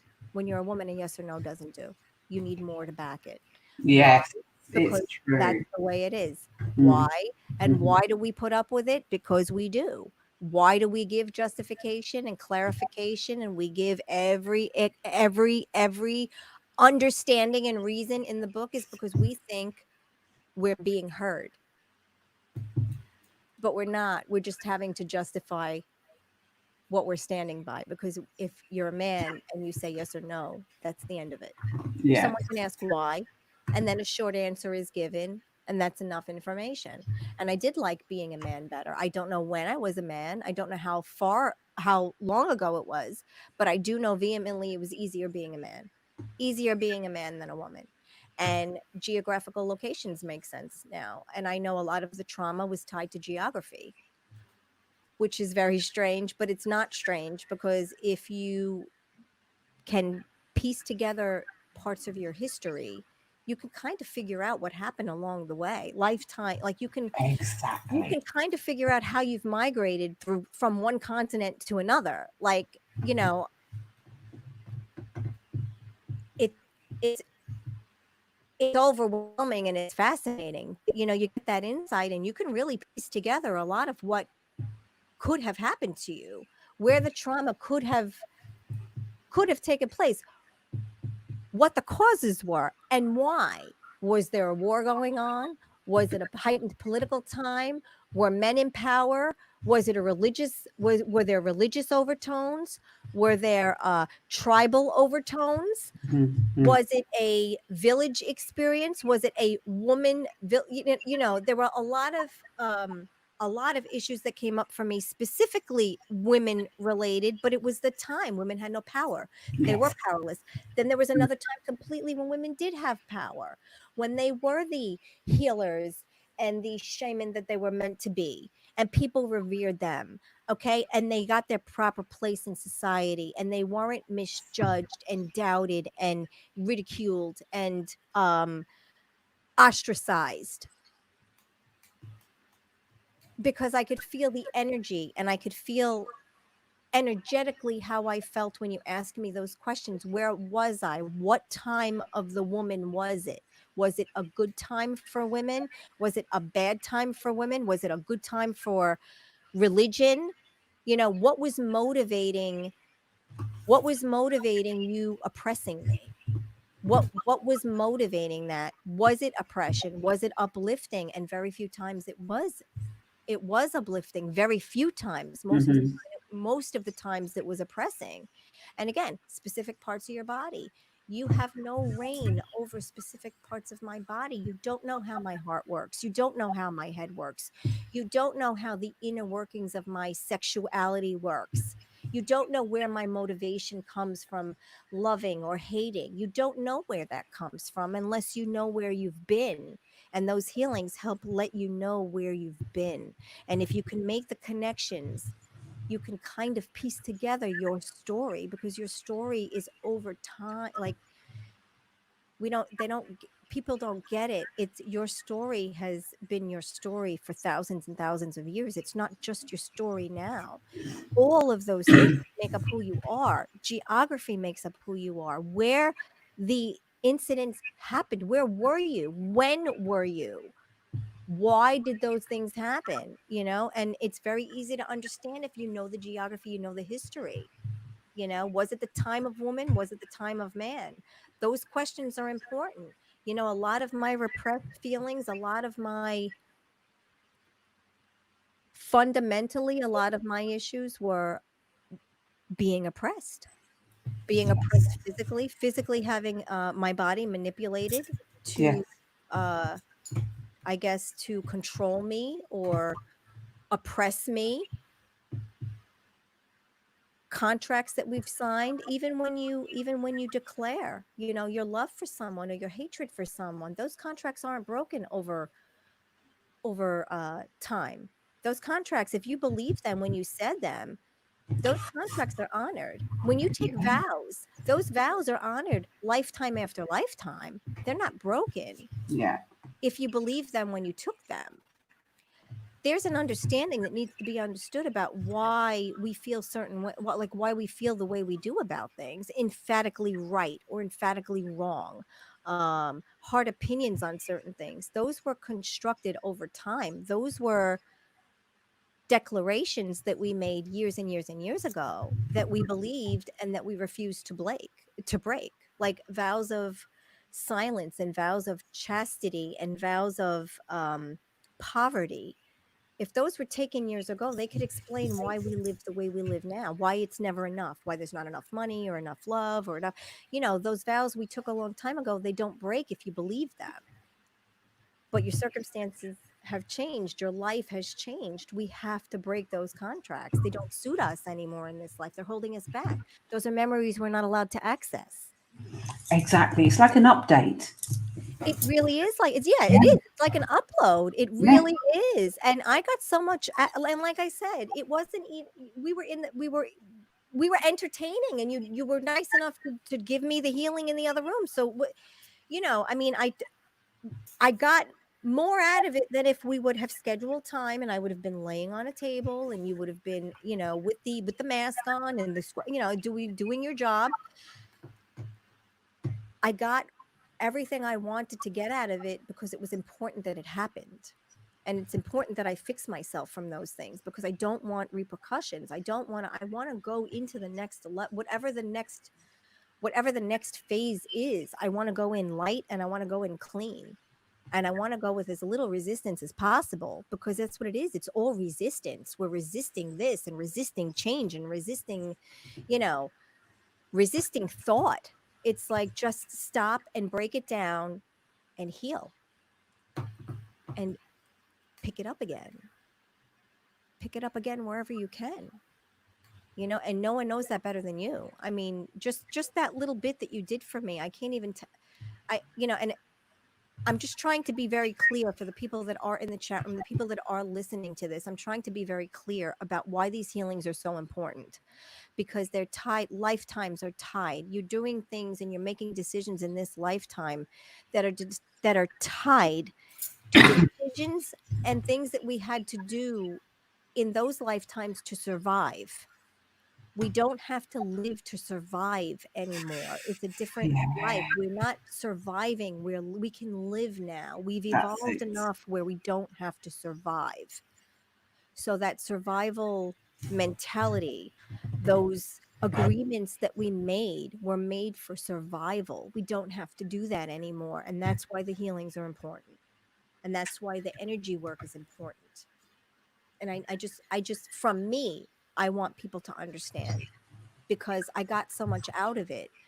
I'm still putting pieces together, still putting, and it's, I'll sit on the couch and I'll watch TV, I'll watch a commercial and a noise, a ring, something will happen and it'll trigger something that happened during the healing. And I'll get maybe a bigger piece of the puzzle or a bigger piece to why that was resistance for me, why that was an issue for me, why it came up for me. And I try to go back into it and heal as much as I can from it, because I don't want it to come back. I don't want these things to come back. I don't want them to be an issue. I wasted so much time living in survival mode the first half of my life and basically reacting to everything that happened to me. I don't want to put that kind of energy out anymore. I want to be able to exist and be and live and smile and have it be a genuine smile and have meaning behind it. Do you know what I mean? I don't want everything to hurt so much. Yes. A lot of atrocities, people talk about atrocities and terrible things happen. Mm. Terrible things have happened to people since the beginning of time. Terrible things have happened to women since the beginning of time, you know, and we really need to be honest about that and look at it honestly and accept honestly that terrible things have happened to us beyond our control and really heal from that. Because a lot of the issues that, and I'm going to say it again because I don't know who just jumped in, and a lot of the issues that we're dealing with are not issues of this world, of not issues of this time. And people Yes. really need to understand that. Yes. That's very key. That's really very key in it all. Some projected, some remembered, some false memories that might not even be your stuff. But Yeah. why should you Yeah. be living anything other than your own purest trajectory of existence? Right. You know? I And that, I I want to be healed. I want to be fixed. I don't want to be broken. I want to be able to be vulnerable in front of somebody and not worry about the repercussions. And I want them to understand that my vulnerability is not a sign of weakness. My vulnerability is to show you that it's okay to open up and to share, because you're going to get something out of it. Not because I want to tell a sad story about my childhood or my past or 10 pasts ago, but mhm. because I want you to learn from it so you don't have to suffer the same anguish that I suffered for lack of understanding why. We just need to understand more, like, why. You know, like Aaron. I love Aaron. Aaron's going through something right now in his life, and he needs to toughen up and he needs to say no. And that's coming from a woman. I would never He's having an issue with a woman, and I would never, from one woman to another, ever put a woman in a position where she had to defend herself. But Aaron needs to defend himself, and Aaron needs to speak up to himself, and Aaron needs to understand that, yes, you are in this situation, but yes, you do not have to be taken advantage by it.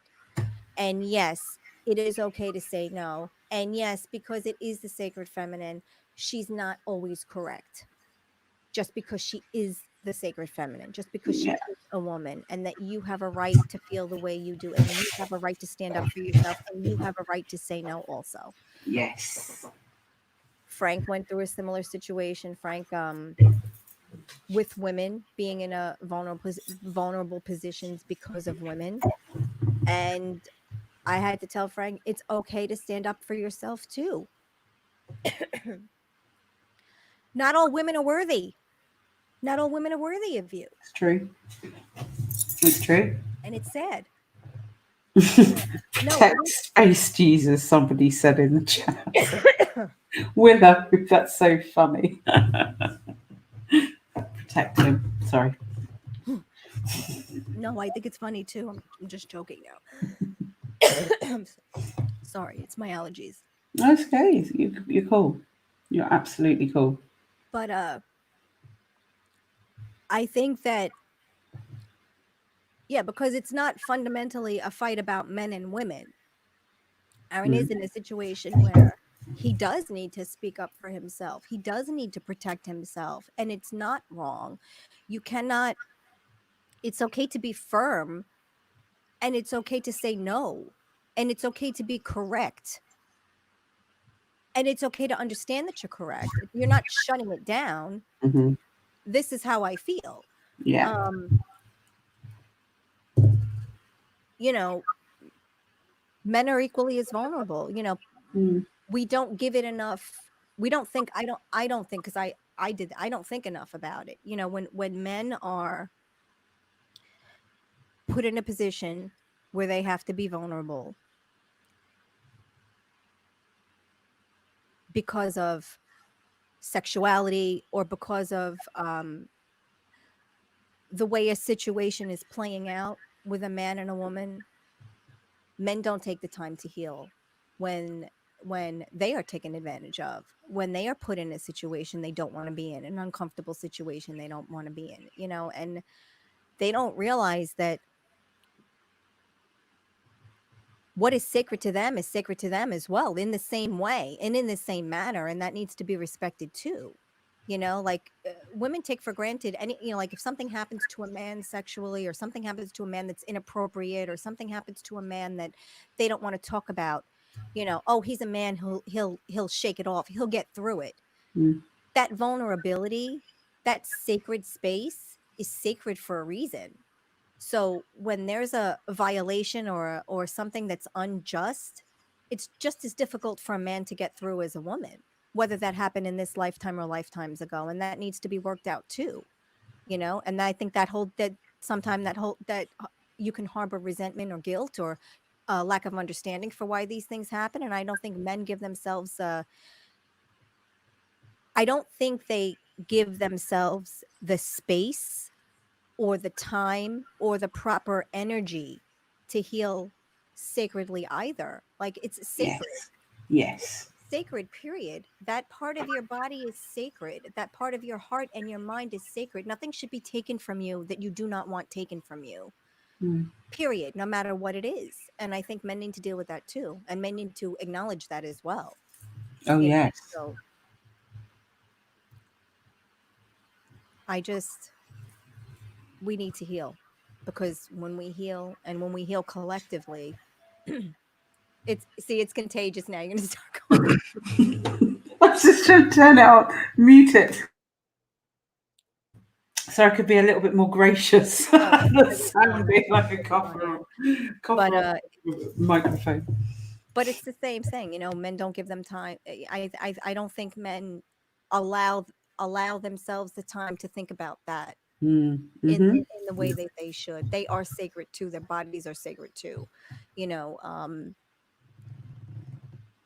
I think women just expect men to shrug things off, and don't give the healing enough time, because men are inward. They don't express outwardly. Like, how I'm feeling, because I express everything. Anyone at any moment knows how I'm feeling, because I can tell them that. Because Yeah. I can't process all your feelings like, I can't process all your feelings at once. Frank's like, I Mm. I I don't even know what I want for dinner. Like, what I mean? You're talking about dinner and it's 12 o'clock. Like, I can't process that. It's like, come on, you've evolved a little more since then. Come on, like, share. And but it's and Aaron, I mean it, and you know exactly what I'm talking about, and I'm not going to say it because it's your business, but sometimes no means no. Okay, because the more you give, the more someone will take, and they don't deserve it. And I'm not saying it. I'm being very hello, baby. I'm being very specific. Thank you. He fixes everything. Aaron, listen to me. I've lived a long time, and I've been in a lot of situations, and I've been in your situation. I walked away from everything. When I left, I didn't want anything legally. I did not, because I didn't work for it. It wasn't mine. I didn't want anything I didn't work for. You need to really you need to love yourself, and you need to say politely, no. I cannot do this. And if no is not enough, then everyone else needs to tell you the same thing. And I'm sure Willow will tell you exactly the same thing. Sometimes it's got to be a no. Okay? Because you have to recover from this. When I got out of my relationship, it took a long time to recover, because I lost everything. And I didn't fight for anything, because I didn't want anything. I just wanted out of the relationship.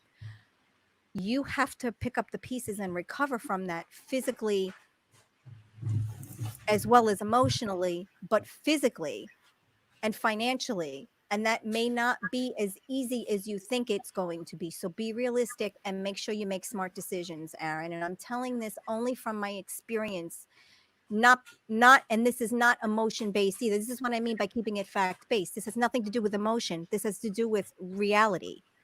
So take care of your business. And I love you. Grandma loves you. Sorry, Angela. I'm sorry. I love him, and he's dopey sometimes, and I'm shaking. Grandma Paula. Oh, Oh, I you have can, another owl for you. I'm gonna mail it to yeah, you. yeah. Oh, that's sweet. A pair of owls. Wow. I Wow. I love him. I don't know. He's my favorite. I love him. But I feel like that. I kind of adopted him about a year ago. you did. You did. Isn't it wonderful though? Isn't Beautiful. it wonderful? That's how I feel. I feel like I'm collecting all these people and I love them and I just want to keep them forever. And it's like, do they want to be kept? I don't care. I love them. It's like, I don't care what you want. I love you. And I'm going to let you know. And that's just how it is. Yeah, And, yeah, exactly. and there's Exactly. no harm in that. But, I mean, everyone's worried about, a lot of people are worried about the sacred feminine. But there are men out there doing good work, men who need to be acknowledged, like this guy who He's just carrying a box. I know it's cat food. God Oh, forbid. cat food. It's always cat food. It's cat food or cat toys or Mm. cat something. I ruined this man's life. Okay, he was doing just fine on his own, and then he met me, and now we just have all these cats, and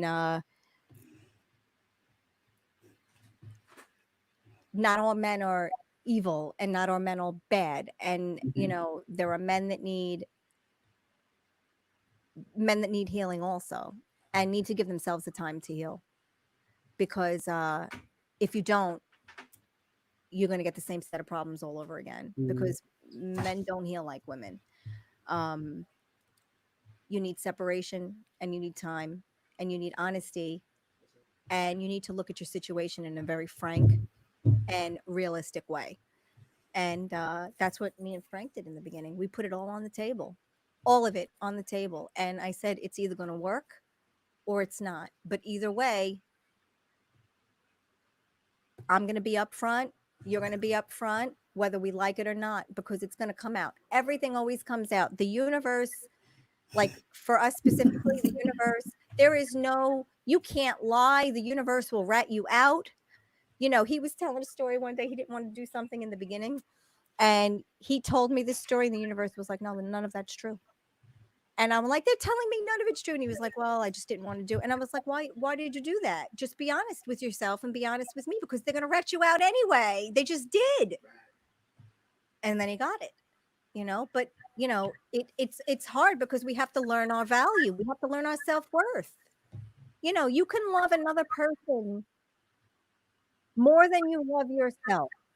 But if you don't love yourself, you will not be respected by anybody. And love is nothing without respect. And love is nothing without boundaries. And love is nothing without being able to say, what you're doing is hurting me. Don't do that anymore. Please don't do that anymore. It hurts me. And when you can do that and you can have an honest dialogue back and forth, then you can try to fix everything. But right Yeah. now, you need to do what you have to do for yourself. Yes. I'm I sorry. absolutely, I absolutely believe that you have to, and then everything else, like we said, we were talking about all these other Yeah. energetic aspects of business, work, life, how you educate your children, who you are as a woman, Mhm. all merge into this super expression, But and it then you but it vibrate does. that back. Yeah, it does. It really does. And it really does. I can try to be the best person I can be. But if it's going to break me or to hurt me or to kill me, then I can't do it. I can only do what I can do. And in a relationship, you can only do what you can do. You can't get someone to do what you want. Like I said, the joke, you can't get 5 women to decide where they're going to go for dinner in a restaurant. You can only control your actions. Okay. But your actions say a lot about who you are. don't let someone take advantage of you, even if you think their situation is worse than yours. You can't say, oh well, that situation, you can't weigh it out like that. Mm. You can't weigh it out like that. It's an unhappy situation, and it's going to be an unhappy situation no matter what you do about it, no matter how you handle it. Okay, nothing you do or give or throw at it is going to make it a better situation. It's just an unhappy situation until it's not. And that's the way it is.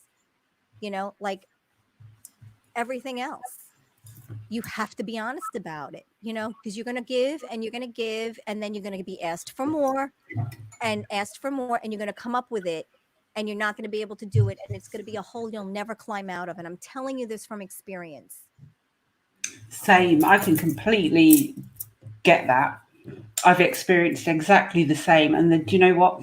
On either side, I had to go through this twice, maybe 3 times, twice.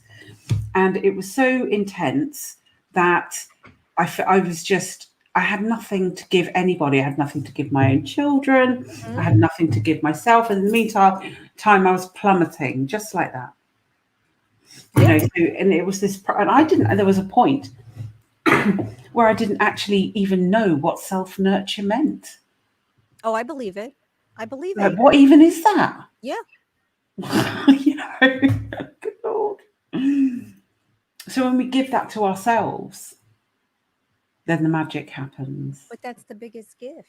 Mm-hmm. To yourself, you love yourself. Like I was talking, and I don't tell this story anymore because it's not who I am. It's not my story anymore. But there was a time when I couldn't look at the mirror. In the mirror, it was years. Couldn't look at myself in the mirror. Yeah. And I said, that's no way to live. I have to live with this face until I die, and I have to be able to look at it. Yes, and accept it. Yeah, because this is it. This is all I have. I have me until I die. I Yeah. have me. I might as well like me, Yeah. because if I can't look at myself in the mirror and I can't like me, then this relationship is not going to work out.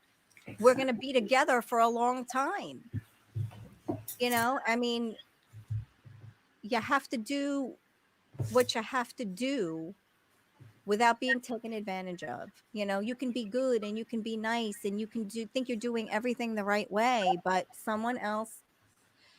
people will take as much as you are willing to give. It's human nature. Yeah. Because what they can't take from you emotionally, they will take from you physically. Yeah. Because they're self-soothing, they're trying to fill a need. So no matter Yes. what it is, it doesn't matter. Whatever you're willing to give, they will take. Frank knows. Yeah. Frank. Terrible. No, Frank knows. You get you're offering, it's on the table. I'm going to take it. And if I can't take it emotionally, I'm taking it physically, because I think that will make me feel better in the short term. And that's people. That's people. Even Frank, like, he'll tell me, "Oh, you're getting a little spoiled now. Taking advantage of me. I've been washing the dishes and I've been cleaning. You're just slowly pulling back the responsibilities, and I do it. I admit that I do it. He takes care of stuff, and I love it when he takes care of stuff. But I can't. He's like, okay, now this is my new job. Now, because I've done this so well, now this is another job that I have, and that's not fair. And he called it out, and I corrected my behavior. Didn't want to, liked getting away with it. But you know what? At the end of the night, I have to settle that up with myself. I know what I'm doing. I know I'm taking advantage of you, and you know I'm taking advantage of you. So it's okay because I'm doing it. No, it's not okay. It's not okay. And he'll tell me, oh, I got a new job. This is my new job now. You're never going to do this again. It's my job. And then I check myself and I check my behavior. And then I go look in the mirror and I go, stop being a fuck. You're not being nice. Stop that. You're not being nice. You know what I mean? I do know what you mean. I'm guilty. I've formerly been guilty of that. Oh, I do it. He does it. I do it. But we catch ourselves, and that's how we base our relationship. Look, don't take advantage. I'm not here for you to take advantage of me. I'm here to make your life better. I'm not here to make you happy. You're supposed to make you happy. I'm here to add value, and I'm here to make you laugh. But I'm not here to make you happy. It's not my job. Your happiness is not my job. Exactly. And we maintain that on a personal and a professional level. Your happiness is not my job. Yeah. Not my job to make you happy. It's not my job to keep you happy. It's not my job to keep you here. It's not my job to keep you wanting to be here. Yeah. It's my job to live the best life I can, and hopefully you'll live the best life you can, and then we can meet in the middle somewhere. But I'll take advantage anywhere I can. And it's human nature. And I do it, and I get caught doing it. I get busted, and then I have to tell myself, stop doing that. But, we learn. But you need to learn. Aaron, you see, you have 2 seasoned women here who've been divorced before. So Yeah. yeah. Yeah. Gosh, you poor man. And yeah, recovering and operating. Oh, terrible, terrible state of affairs. But it's one that I'm sure you'll be more than capable of outcreating Oh, that he definitely that is. scenario. And we will talk anyway about that. So I'm going to draw it to a close. I actually need to go to the bathroom.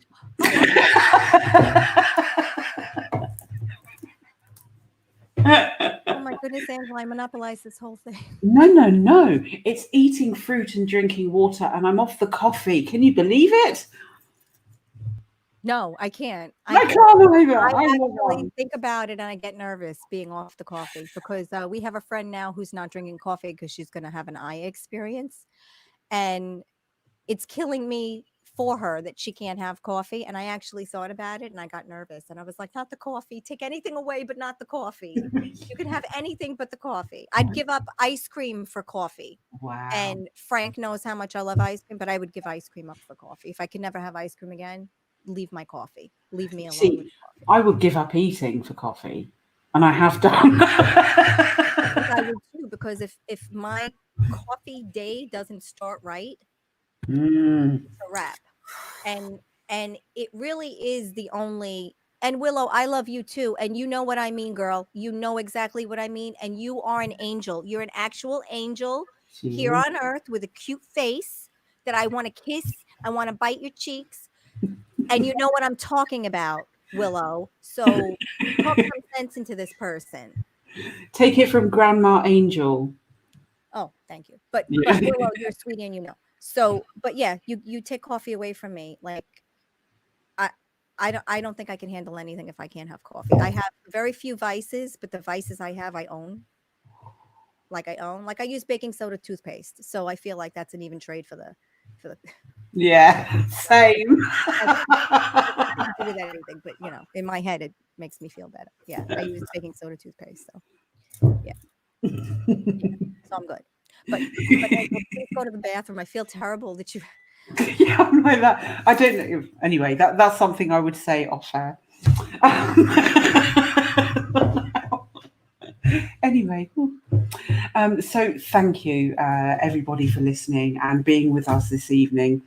It's just been marvelous to have you on here, Oh, and Paula, thank and you. share the experience that you've had and bring that wisdom forth. And then, just being here and holding here with your presence as a woman for women's work, supporting me. It's absolutely amazing. And I love you dearly, sister.